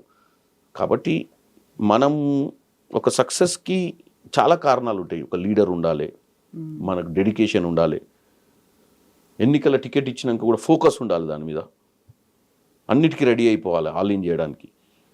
అంటే ప్రతిదీ చూద్దామే, ఇలా టికెట్ వచ్చినాక గెలవని వాళ్ళ పరిస్థితి కూడా దారుణంగా ఉంటుంది. సో ఇట్స్ గుడ్ ఎగ్జాంపుల్ ఏంటంటే నా సక్సెస్ అనేది నా డెస్టినేషన్ నేను రీచ్ అయ్యానండి. Today I'm very happy. నాకు ఫర్దర్గా I don't have big aim. అంటే అందరు అనుకుంటారు నేనేదో ఎక్కువ పార్లమెంట్లో 100% అటెండెన్స్, మీడియాలో మాట్లాడుతుంటా, ప్రతి దగ్గర ఏదో పెద్ద ఏం. ఈవెన్ కాంగ్రెస్ పార్టీలో ఏమైనా కానీ రెస్పాండ్ అవుతారు, మాట్లాడతారు. కాకపోతే నాకు ఏంటంటే నాకు ఈ అవకాశం వచ్చింది కాబట్టి ఈ 5 years మ్యాక్సిమం ఈ వేస్ట్ చేయొద్దు టైం. ఎంతమందినన్నా కలవాలి, ఏ ప్రోగ్రామ్ అయినా అటెండ్, ఎన్ని పెళ్ళిళ్ళు అటెండ్ కావాలి, ఎన్ని వీలైనన్ని పెళ్ళిళ్ళు, ఒక 10 ఉంటే 10 అటెండ్ కావాలి. 2 నిమిషాలన్నా పైకి ఎక్కి స్టేజ్ ఎక్కి దిగాలి, వచ్చిపోయిందని తెచ్చుకోవాలి పేరు. వీలైనంత వరకు పార్లమెంట్లో ప్రతిరోజు అటెండ్ కావాలి, ప్రశ్నలు వేయాలి. వీలైనంత వరకు అసెంబ్లీలో అదే ఏదైతే గవర్నమెంట్ ప్రోగ్రామ్స్ అవుతున్నాయో అన్నీ అటెండ్ కావాలి. ఇవి చేస్తే చాలు. నాకు 968 గ్రామ పంచాయతీలు ఉన్నాయి నా పార్లమెంట్లో. దగ్గర ఇప్పుడు కొత్త మున్సిపాలిటీలు జిహెచ్ఎంసీలో కలిసిన వాటి 12 మున్సిపాలిటీలకు ఎన్నికలైంది, 13 ఎకరకలు కాలేదు. 16-17 మున్సిపాలిటీలు ఉన్నాయి కార్పొరేషన్లతోటి, అంటే ఇప్పుడు జిహెచ్ఎంసీలో. సో ఇవన్నిట్లలో కూడా ఒక్కసారన్నా ఆ ఊరికి పోవాలి. ఏది ఈ 968 గ్రామ పంచాయతీల ఆ ఊర్లో పోయి ఆ చౌరస్తాల ఆ బొడ్రాయి కాడ ఒకసారి కూర్చొని 10 మందితో మాట్లాడొస్తే నేను సక్సెస్ అయినట్టు. ఓకే, అంత అవకాశం రావాలని కోరుకుంటున్నాను. మీరు అన్నారు అవుట్ ఆఫ్ ద వెళ్ళిపోయి మీకు హెల్ప్ చేసింది. ఒకటి ఫస్ట్ మిమ్మల్ని నమ్మింది, మీకు టికెట్ ఇచ్చేలా చేసింది మీ వెరీ క్లోజ్ ఫ్రెండ్. ఆ బాండ్ అనేది ఉంది రేవంత్ రెడ్డి దగ్గర. ఆ తర్వాత కోమటిరెడ్డి రాజగోపాల్ రెడ్డి. ఇప్పుడు ఈ ఇద్దరే ఒకరి మీద ఒకరు మాట్లాడుకుంటున్నారు. కోమటిరెడ్డి రాజగోపాల్ రెడ్డి ఎందుకని అంత తీవ్ర స్థాయిలో మాట్లాడుతున్నారు? నేను మంత్రివర్గంలో కాదు, మంత్రిని అవుతా. బేసిక్గా పాలిటిక్స్ లేదంటే is a very good human being. అప్పుడప్పుడు ట్రిగర్ అవుతుండొచ్చు, అప్పుడప్పుడు కొన్ని సందర్భాలు ఎవరన్నా పక్కన ఉన్న వాళ్ళు అని చెప్పొచ్చు, కానీ కొంచెం ఆలోచించి ఇటువంటి సెన్సిటివ్ ఇష్యూస్ ఇవన్నీ నేను కూడా ఆన్సర్ ఇవ్వాల్సిన పరిస్థితి లేదు. ఎందుకంటే నేను ఓన్లీ సజెషన్ ఏమనుకుంటా అంటే నేను రాజగోపాల్ అన్న శ్రేయోభిలాషిని కాబట్టి అధిష్టానానికి ఒక నాయకుడు రాజగోపాల్ రెడ్డి లాంటి గారి నాయకుడికి ఏదో చేయాలనుకుంటారు. కాకపోతే మనము ఎప్పుడైనా మాట్లాడినప్పుడు అదేమవుతుందంటే పక్క పార్టీలలో మీడియా దాన్ని వక్రీకరించో లేకపోతే దాన్ని యూజ్ చేసి దాన్ని తప్పుడు ప్రచారం అంపినప్పుడు ఇంకా ఎక్కువ డ్యామేజ్ అవుతుంది పార్టీకి. సో వీలైనంత మటుకు క్లోజ్ డోర్లో చర్చలు చేసుకునే అవకాశాలు ఏదైనా ఎత్తుకుంటే బెటర్. ఎందుకంటే ఆయన is the most potential leader, there is no doubt. But ఈ ప్రొవోకింగ్ స్టేట్మెంట్స్ తోటి ఏమవుతుందంటే డ్యామేజ్ అవుతుంది. నా బాధ అంతా అదే. ఏదన్నా చర్చ చేసుకుంటే మంచిదే కదా, అధిష్టానం ఏదో మంచి నిర్ణయం తీసుకుంటుంది కదా, లీడర్లు అవసరం కదా పార్టీకి. అంత మంచి పొటెన్షియల్ లీడరు ఆయన అప్పుడప్పుడు ట్రిగర్ అవుతుండు. ఆ ట్రిగర్ ఎందుకు అవుతుండో తెలుస్తలేదు. కూర్చొని చర్చ చేస్తే బాగుంటుంది అనేది మంచి సబ్జెక్ట్. అదే ఆ సబ్జెక్ట్ మంచిది, కాకపోతే ఇట్స్ వెరీ సెన్సిటివ్ నాకు. ఎస్పెషల్లీ ఈ ఇష్యూలా it's a big sensitive issue నాకు. ఎందుకని ఎవరితో కూర్చొని చర్చించుకోవాలి? ఇక్కడ కేంద్రంతోనా లేకుంటే రాష్ట్రంతోనా? ఆయన ముఖ్యమంత్రి గారితో మాట్లాడుకోవచ్చు ఓపెన్ స్టేట్మెంట్స్ ఇవ్వకుండా. ముఖ్యమంత్రి గారు కూడా కంఫర్ట్ ఉండాలి కదా క్యాబినెట్ నడపాలంటే. End of the day is a chief minister. To run A cabinet it should be healthy cabinet. ఈ ప్రొవోకింగ్ స్టేట్మెంట్స్ తోటి ఆయన కూడా ఆలోచిస్తాడు కదా, హెల్తీ అట్మాస్ఫియర్. ఎందుకంటే opposition is waiting for the opportunities. కుట్రలు కుతంత్రాలు బీజేపీ ట్రై చేస్తుంది ఒక సైడ్ నుంచి. ఇవన్నీ కూడా తెలుసు కదా రాజగోపాల్ రెడ్డి గారికి. అసలు నేను అసలైనటువంటి కాంగ్రెస్ వాదిని, నువ్వు బయట నుంచి వచ్చినావు, నువ్వు మధ్యలోకి వచ్చినావు, నువ్వు ఇలాంటివన్నీ కూడా అంత నాకు తెలిసి అవన్నీ ఆయన అనలేదు. నిన్ననైతే అది AI video. Okay, that is non sense. ఆయన ఎప్పుడు ఆ లాంగ్వేజ్ లో మాట్లాడలేదు. ఆయన ఏమన్నా కాకపోతే నేనే అసలైనటువంటి కాంగ్రెస్ వాడిని రెగ్యులర్ గా I'm a leader tomorrow I may get an opportunity అని అంటుండు. కానీ నిన్న that is a video, that voice doesn't belongs to him. I also listen. Okay, non sense అది. బట్ ప్యాచప్ అదే అంటున్నా, మనకి ఏదైనా డిఫరెన్స్ ఉన్నప్పుడు మిగతా వాళ్ళు దాన్ని ఎట్లా వాడుకుంటారో చూడాల్సిన అవసరం ఉంటుంది అంటున్నా. మనం కొద్దిగా ఏదో బాధ ఉంటే కూడా ఎక్స్ప్రెస్ చేస్తే మిగతా వాళ్ళు దాన్ని డబుల్ టైం ఎక్స్పోజ్ చేస్తారు. But it's a sensitive matter. నాకైతే చాలా నాకు ఎస్పెషల్లీ ఇద్దరు అన్నలు, ఒక పెద్దన్న అసలు ముఖ్య అన్న, ఈ స్థాయికి రానికి ఏదైతే 75% స్టేక్ హోల్డర్ రేవంత్ రెడ్డి గారు, ఓ 10-15-20% స్టేక్ హోల్డర్ నాకు టికెట్ వచ్చినాక నా ఎమ్మడి నిలబడి గెలిపించారు రాజగోపాల్ రెడ్డి. మిగతా మా ఎమ్మెల్యేస్ కూడా ఇందులో నేను ఈరోజు ఈ స్థాయికి రావడానికి మిగతా మల్రెడ్డి రంగారెడ్డి గారు కానీ, శామ్యుల్ కానీ, వీరేశం గారు కానీ, అనిల్ గారు కానీ, బీర్లాయలైనా వీళ్ళు ఒక స్టేక్. వీళ్ళందరూ నాకు ఈ స్థాయికి రావడానికి మెయిన్. బట్ నాకేందంటే 1-2-3 లేయర్స్లో ఉన్నారు వీళ్ళు. నాకేమనిపిస్తుంది, మా వాళ్ళంతా హ్యాపీగా ఉండాలనుకుంటా. ఈరోజు నేను శామ్యుల్ గారి గురించి కూడా ఏదన్నా అంటే నేను మంచిగా ఉండాలి, చాలా రోజులు చేయాలి. మనకు 70,000 మెజార్టీ, నాకు ఆయనకి 50,000 మెజార్టీ ఇచ్చినాం. మంచి కార్యకర్తలను ప్రేమించి కార్యకర్తలతో మంచిగా ఉండి మనకి ఏం అవసరము జీవితంలో కార్యకర్తలతో సత్సంబంధాలు ఏర్పాటు చేయాలని చెప్తుంటారు నేను. రాజగోపాల్ అన్న కూడా అధిష్టానం అందరు పరిచయం ఆయనకు. ఢిల్లీలో రాహుల్ గాంధీ తెలుసు, సోనియా గాంధీ తెలుసు, అందరు గుర్తుపడతారు ఆయన. చర్చలు చేసుకోవాలి, కొద్దిగా లేట్ అవుతుంది. కుటుంబంలో ఒకటి ఇద్దరు ఉన్నారు కాబట్టి, పెద్ద మనిషి ఆయన ఇంతకుముందు ఆల్రెడీ మినిస్టర్గా ఉన్నాడు వెంకటరెడ్డి గారు. ఆపర్చునిటీస్ ఏందో తెలియదు మనకు. We have to wait. ఈరోజు నేను ఎంపీ అయినా, మధ్యాహ్నం పార్టీలకు వెళ్ళి సస్పెండ్ అయినా, నేను 2009లోనే టికెట్ అడిగిన భువనగిరి పార్లమెంటు. అప్పుడు రాజగోపాల్ రెడ్డి గారు అప్పుడే ఎంటర్ అయిన పాలిటిక్స్లకు. ఆపర్చునిటీస్ రావండి. వి ఏం sometimes it comes at the door step, sometimes it never comes even if you try for life long. ఈరోజు యూత్ కూడా అర్థం కావాలి. వచ్చినాము మేము 10 ఏళ్ళు పని చేసినాము, మాకెందుకు అవకాశాలు వస్తాయి? రావు. అదృష్టం ఇల్లు దట్టాల్సిందే. నీ హార్డ్ వర్క్ ఉన్నప్పుడు. అదృష్టం అంటే మళ్ళీ నువ్వు ఇంటికాడ వండుకొని బయటికే పోకుండా ఇంటికి వచ్చి తలుపు కొడతారు, ఎప్పుడు రాదు అది ఇంటికి.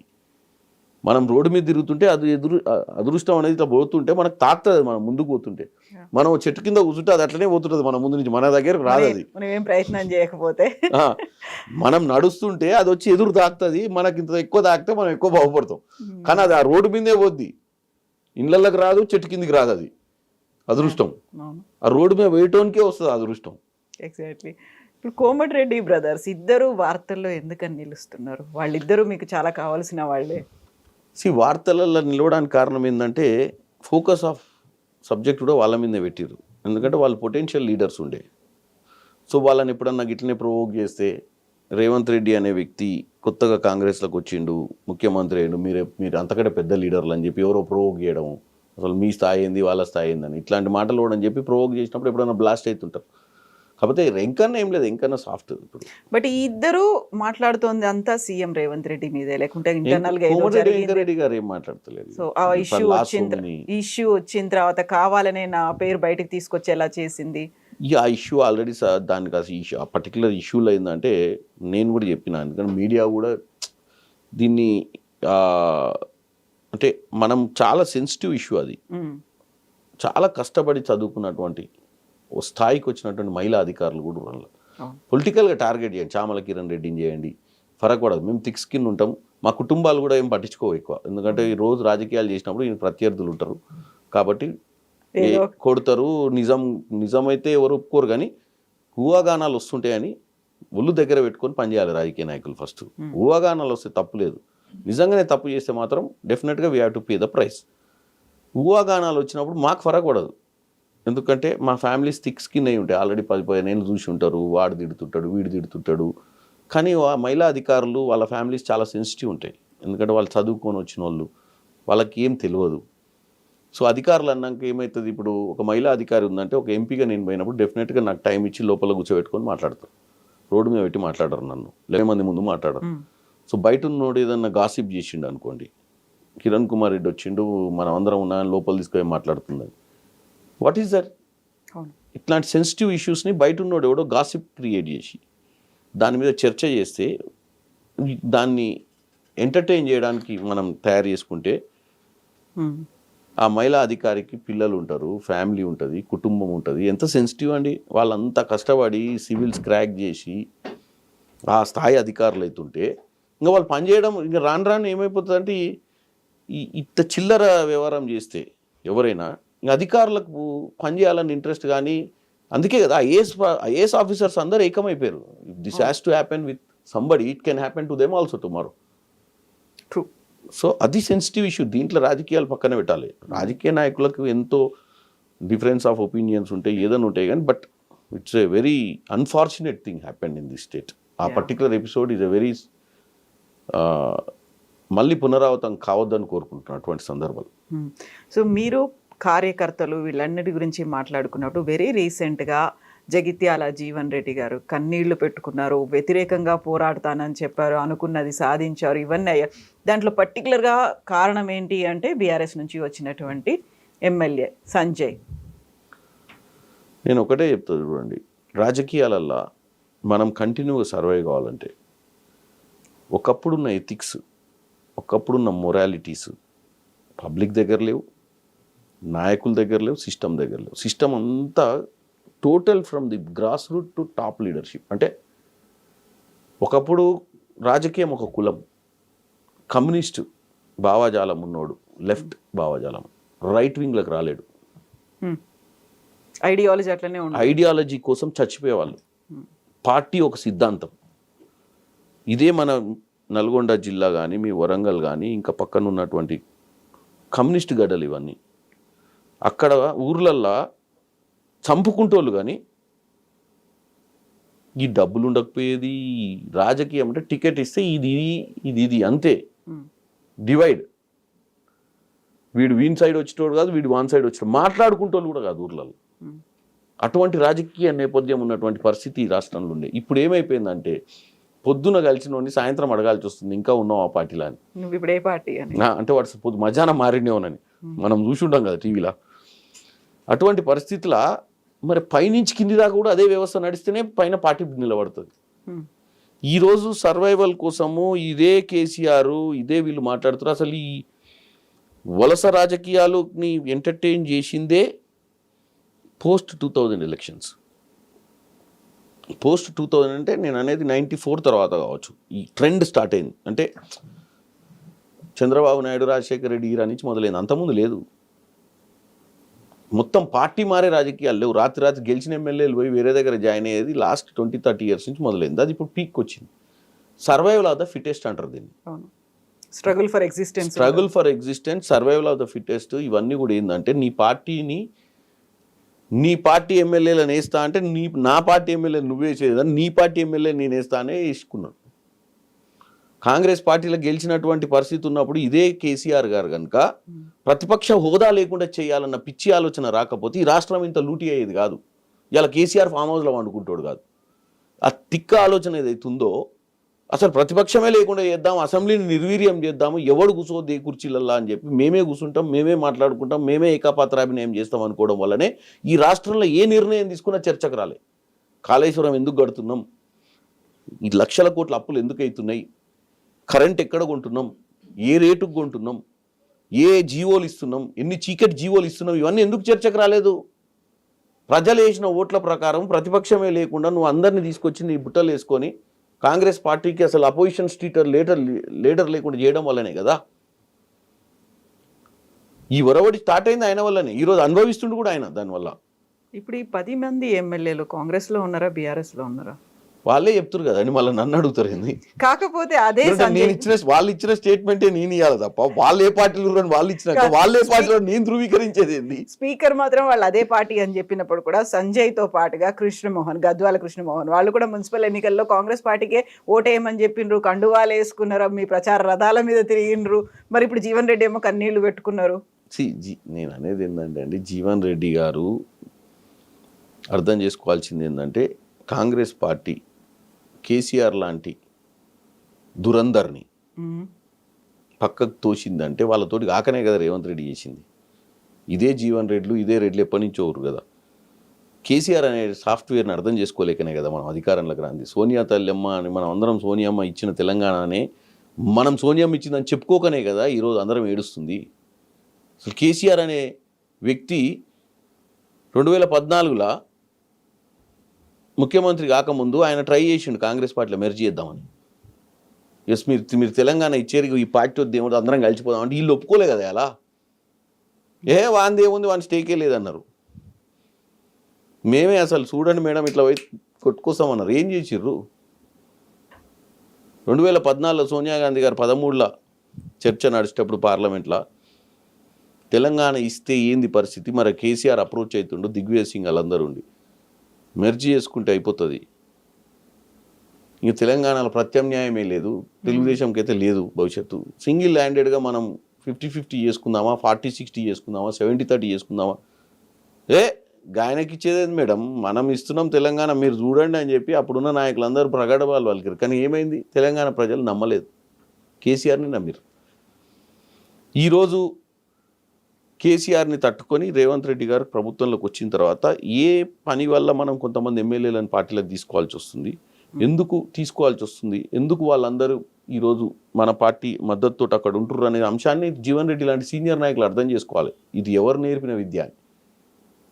ఇందాక మీరు అన్నారు ఏమన్నారు, అది సర్వైవల్ ఏమన్నా మీరు కొత్త స్ట్రగుల్ ఫర్ ఎగ్జిస్టెన్స్ అనేది. రాజకీయాలు వాళ్ళు అనుకున్నప్పుడు వాళ్ళు ఓల్డ్ సాఫ్ట్వేర్ అయిపోయారు. రాజకీయాలు మారిపోయినాయి. రాజకీయాలు లెక్క ప్రత్యర్థి చేసే రాజకీయాన్ని కూడా మనమే చేయాలి. ఆయన ఒక ఆట ఆడుతుంటే మనం ఒక ఆట ఆడతామేంది? ఆయన క్రికెట్ ఆడదాం రా అంటే నాకు క్రికెట్ కాదు, నేను కాలుతోడుదంతా చేయితోడు కొట్ట అంటారా ఏంది? సో కాబట్టి ప్రత్యర్థి నేర్పిన ఆటలనే మనం ఆడాలి. వాళ్ళు మారలేదు, పార్టీ వాళ్ళు అక్కడే ప్రూవ్ చేయండి. ఇప్పుడు మరి జీవన్ రెడ్డి బీఆర్ఎస్ వైపు పోతారు అనే ఒక మాట వినిపిస్తుంది. నేను అనేది అది జీవన్ రెడ్డి గారి సొంత నిర్ణయం అండి. జీవన్ రెడ్డి గారిని కూడా పార్టీలో ఏదో ఒకటి అకామిడేట్ చేసి ఆయనకున్న పరిస్థితి, ఆయనకి ఏమీ లేదండి చెప్పండి. పార్టీ ఎమ్మెల్సీ ఇచ్చింది, ఎమ్మెల్యే ఓడిపోతే మళ్ళీ ఎమ్మెల్యే ఓడిపోతే మళ్ళీ ఎంపీ ఇచ్చింది నిజామాబాద్కు. ఎంతమందికి వచ్చింది అటువంటి అవకాశాలు కాంగ్రెస్ పార్టీలో చెప్పండి. అసలు నేను యంగ్స్టర్స్కి ఎంతమందికి ఇచ్చింది ఈ మధ్యకాలంలో కొత్త అవకాశాలు? ఓటమి వెనుక ఓటమి ఎన్ని ఇచ్చింది పార్టీ వాళ్ళకు?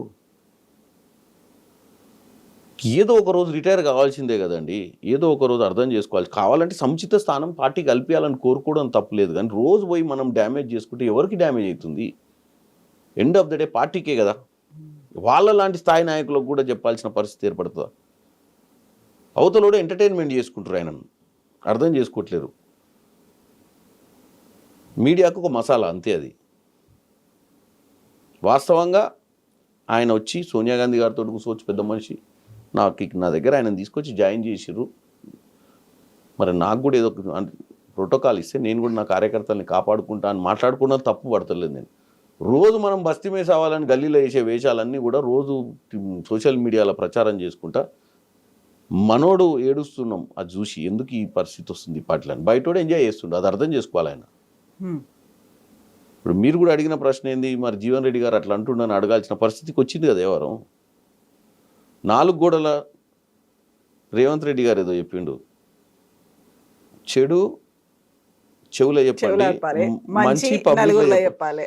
చెడేమో మంచి అందరి మధ్య మంచి వచ్చి నువ్వు మస్తు చేస్తున్నావు అన్న పాలిటిక్స్ సూపర్ అన్న నువ్వు బ్రహ్మాండమైన నాయకుడు అన్న చెవులో చెప్తున్నారు. బయట ఏం లేదు అది పార్టీలు అని అంటారు.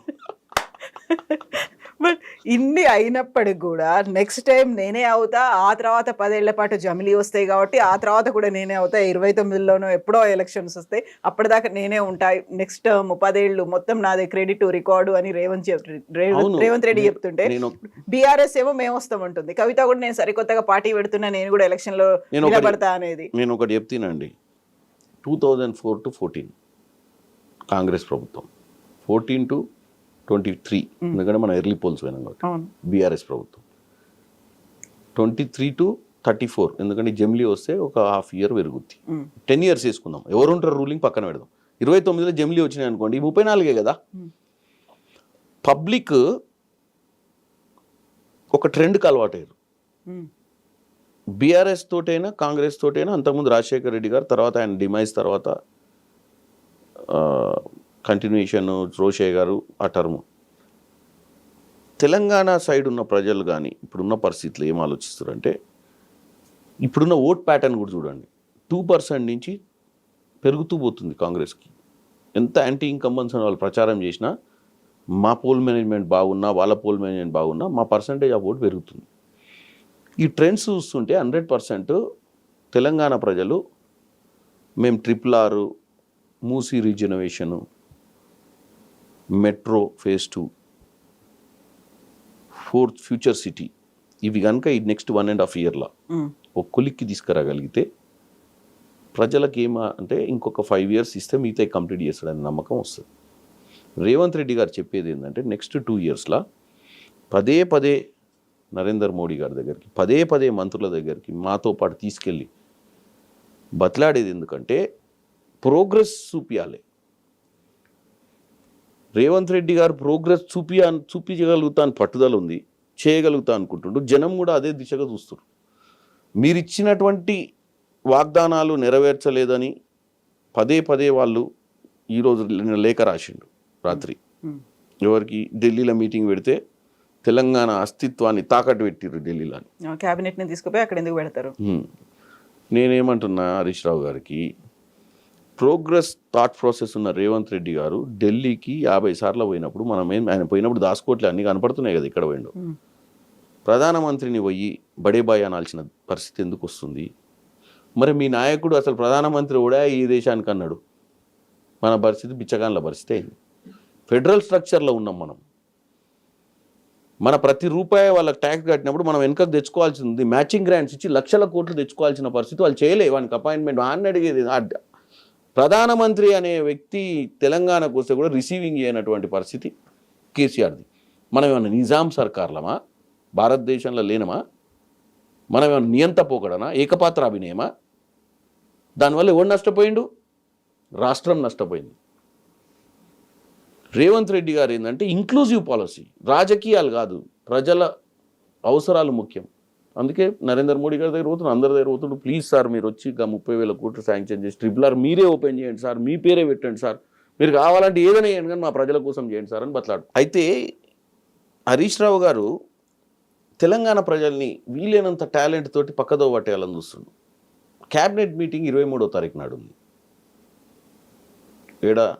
వాళ్ళకి తెలియదు ఏడ పెడతారో క్యాబినెట్. ఎందుకంటే వాళ్ళ ఆయంలో ఎప్పుడు క్యాబినెట్ మీటింగ్ సెక్రటేరియట్లో పెట్టలేదు. ఎందుకంటే సెక్రటేరియట్ కులగుట్టి కూసురు కదా. ప్రగతి భవన్లో కూడా పెట్టలే ఎప్పుడు. మరి ఫామ్ హౌస్లో పెట్టుకురో కూడా తెలియదు. రెగ్యులర్గా క్యాబినెట్ మీటింగ్స్, రెగ్యులర్గా మంత్రులు ఎక్కడ దొరుకుతారు, ఎక్కడ ప్రజాపాలన అందిస్తున్నారో తెలిసినటువంటి ప్రభుత్వం తెలంగాణలో మొట్టమొదటిసారి 2023 నుంచి వచ్చింది. అంతకుముందు ముఖ్యమంత్రి ఏడ కూర్చుంటాడు. ముఖ్యమంత్రిని కలవాలంటే గద్దర్ లాంటి వాళ్ళు వాళ్ళ హోమ్ మినిస్టర్ ఏడికోవాలనో తెలియక రోడ్ల మీద బట్కాయించి ఆ గేట్ కాడ కూర్చుంటోళ్ళు పోయి ప్రగతి భవన్ కాడ. సార్ లోపల ఉండి కూడా లీడరా పూరాన్ని ఇలా కొట్టిపోడు. వాళ్ళు ఈరోజు అస్తిత్వం, ఆత్మగౌరవం, మోకిరిల్లడం, ఈ విషయాలు నిన్న ఉత్తరం రాసిండు ఆయన, భారీ ఉత్తరం. ఈ మున్సిపల్ ఎన్నికలతోటి మొత్తమే మైండ్. ఇప్పుడు ఇక వాళ్ళకు ఒకటే చెప్తున్నాను నేను కూడా, నా సజెషన్ వాళ్ళకు. మా పార్టీలో మేము ఏం చేస్తున్నాము, ఏం డెవలప్మెంట్ చేద్దాం అనుకుంటున్నాము, ఇలా మా లీడర్లందరినీ పిలిచి తెలంగాణ బంగారు తెలంగాణ దిశగా ఎట్లా పోతారు, ఏం వాగ్దానాలు ఇచ్చినా ఎందుకు నెరవేరుస్తలేరు అని మాట్లాడుతున్నారు మా వాళ్ళు. మా పార్టీ హెడ్ ఆఫీసు ఢిల్లీ. మా పార్టీ నాయకుల్ని పిలిస్తే ఢిల్లీకే పిలుస్తారు. మరి వాళ్ళ పార్టీ నాయకుడు ఏడ పిలుస్తుండో తెలుసలేదు. ఫామ్ హౌస్ పిలుస్తుండా, ఏడ పిలుస్తుండో, మరి ఏడ కలుస్తుండో కూడా తెలుసలేదు మాకు. వాళ్ళ పార్టీ నాయకుడిని ఫస్ట్ వాళ్ళ పార్టీ ఆఫీస్కి వచ్చి ఎన్నికలలో ఎందుకు ఓడిపోయినావో అంతర్మదనం చేసుకోవాల్సిన పరిస్థితి వాళ్ళకుంది. అది చేయకుండా పక్క పార్టీవాడు ఏం చేస్తుండన్న అవసరమా హరీష్ రావుకు? ఎందుకు పార్టీ కంటే కూడా ప్రభుత్వం అని కదా. ప్రభుత్వం గెలిచింది. ప్రభుత్వానికి ఆయనకు గ్యాప్ ఎంతో 2% నుంచి 30% దాకా పోయింది. ఇప్పుడు గ్యాప్ ఎందుకు వస్తుంది? మన అస్తిత్వాన్ని కాపాడాల్సిన అవసరం ఆయనకు ఉంది. దాన్ని వదిలిపెట్టి కాగితం ఉంది కదా, పెన్ను ఉంది కానీ ఉత్తరాలు రాసి గాలికి ఇసిరేస్తే రాజకీయాలు అయిపోతాయా? లేదా రాత్రి కొట్టి వాళ్ళ బామ్మడిది వచ్చి 2 వేసుకొని ఉట్టిగా ట్వీట్ కొడితే అయిపోద్దా ఇంగ్లీష్లో? రాజకీయాలు అవి కావు కదా. కింద ప్రజలు ఏం ఊహిస్తారు, ప్రజలు ఏం ఆలోచిస్తారు. ఇంట్లో మన హయాంలో ఇంటికో ఉద్యోగం ఇచ్చినామా లేదా? మనం దళిత ముఖ్యమంత్రిని చేసినామా లేదా? మన హయాంలో ఎన్ని Group 1, Group 2, Group 3, Group 4 పరీక్షలు పెట్టినాం. పేపర్ లీకులు ఎందుకైనాయి? మన హయాంలో మనం ఏం చేసినాం? మన హయాంలో పోనీ 10 ఏళ్ళ అవకాశం ఇచ్చినప్పుడు బంగారు తెలంగాణ దిశగా ఎందుకు పోలే? ప్రతి ఒక్క పేదోడు ఎందుకు ధనవంతుడు కాలేదు? ప్రతి ఊర్లో ఇంకా, ప్రతి మున్సిపాలిటీలో ఇంకా డ్రైనేజీలు ఎందుకు కాలేదు? సీసీ రోడ్లు ఎందుకు కాలేదు? ప్రతి ఊరికి ఇంకా కనెక్టివిటీ రోడ్లు ఎందుకు లేవు? మరి 8 లక్షల కోట్లు అప్పు ఎందుకైంది? ఇవే మాటలు అంటున్నటువంటి కవిత ఇంకో కొత్త పార్టీగా వస్తానంటుంది. వ్యక్తిగా వెళ్తున్న శక్తిగా వస్తాననేది, మేలో అనౌన్స్ చేస్తాను అనే మాట. డెఫినెట్గా నేను బెస్ట్ ఆఫ్ లక్ చెప్తున్నా. ఎందుకు చెప్పనా? ఒక పట్టుదల, నేను ఇందాక చెప్పిన కన్సిస్టెన్సీ. ఏదైనా కోరుకోవచ్చు మనిషి. చామల కిరణ్ కుమార్ రెడ్డి ఎంపీ కావాలని కోరుకుండే, ఎంపీ అయినా ఈరోజు. ఆమె కూడా ఒక పార్టీ పెట్టి కొసదాకా నడపాలి. కొసదాకా నడపాలంటే ఆమె దగ్గర అటువంటి శక్తి ఉందో లేదో నాకు తెలియదు. అంటే వాళ్ళ నాన్న దగ్గర నుంచి చూసింది, కొద్దిగా ఎంతో ఆ ఉద్యమంలో పాల్గొన్నది. ఆమెకు అటువంటి పట్టుదల ఏమన్నా ఉండి నడపాలంటే కంటెంట్ కూడా ఉండాలి. నడపాలంటే నాకు ఆమె కంటెంట్ మీద నమ్మకం లేదు. ఆమె ఇప్పుడు ప్రజలలోకి పోయి ఆమె సొంత పార్టీ పెట్టి ప్రజల్ని నమ్మించగలిగే శక్తి ఆమెకు లేదంటున్నా. ఏది? ఆమె ప్రత్యామ్నాయం ఈ రాష్ట్రానికని. ఎందుకంటే దోచుకునేటప్పుడు దాచుకునేటప్పుడు నువ్వు ఎక్కడున్నావు అని అడుగుతారు. 10 ఏళ్ళ పాలన నీ స్థానం ఏంది? మరి ఆ రోజే అలారం ఎందుకు కొట్టలేదు? లక్షల కోట్ల అప్పు జరుగుతున్నప్పుడు నువ్వు కిటికీలకి వెళ్ళి చూస్తున్నావా? ఆ బెంచ్ మీదనే కూర్చున్నావా? పంచుకునే కాడ, వాటాలు పంచుకునే కాడ పంచాయతీ వచ్చిందా? మరి ఇప్పుడే ఎందుకు అలారం మోగించినావు? దొంగతనం చేసి ఊరి బయట పోయి పంచుకొని వెళ్ళిపోయిన తర్వాత నువ్వు ఇప్పుడు పోలీసు వాళ్ళకి ఎందుకు ఫోన్ చేస్తున్నావు?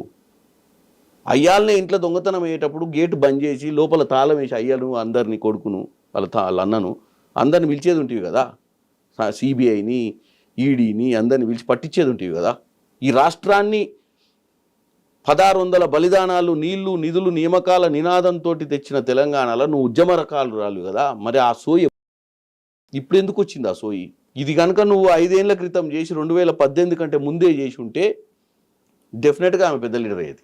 ఇప్పుడు ప్రత్యామ్నాయం ఆమె కాదు అంటున్నారు. ఎవరున్నారు అనుకుంటున్నారు ప్రత్యామ్నాయం ఏం లేరు. రేవంత్ రెడ్డి గారు ఇంకా ప్రత్యామ్నాయం అయింది. ఇంకా వాళ్ళే ఏం లేక బామ్మడులు అందరు కలిసి రోజు పీకల వాడు కూడా తిరుగుతారు రోడ్ల మీద డప్పులు కొట్టుకుంటా, ఉత్తరాలు ఖాళీ కాగితాలు రాసుకుంటా, లేకపోతే ట్విట్టర్లో చెప్పుకుంటా, నలుగురు సోషల్ మీడియాలో నలుగురు బఫూన్ గాన్లను పట్టుకొని కట్టింగ్ చేసి మేము మాట్లాడినవి వక్రీకరించి మా రాజగోపాల్ రెడ్డి వాయిస్ కానే కాదు అది పెట్టి ఈ స్క్రైబు ఆ స్క్రైబు రకరకాల నల్లబాలు తెల్లబాలు తెల్లతోలు ఏందేందో పెట్టి ఏం చేస్తారు సోషల్ మీడియాలో.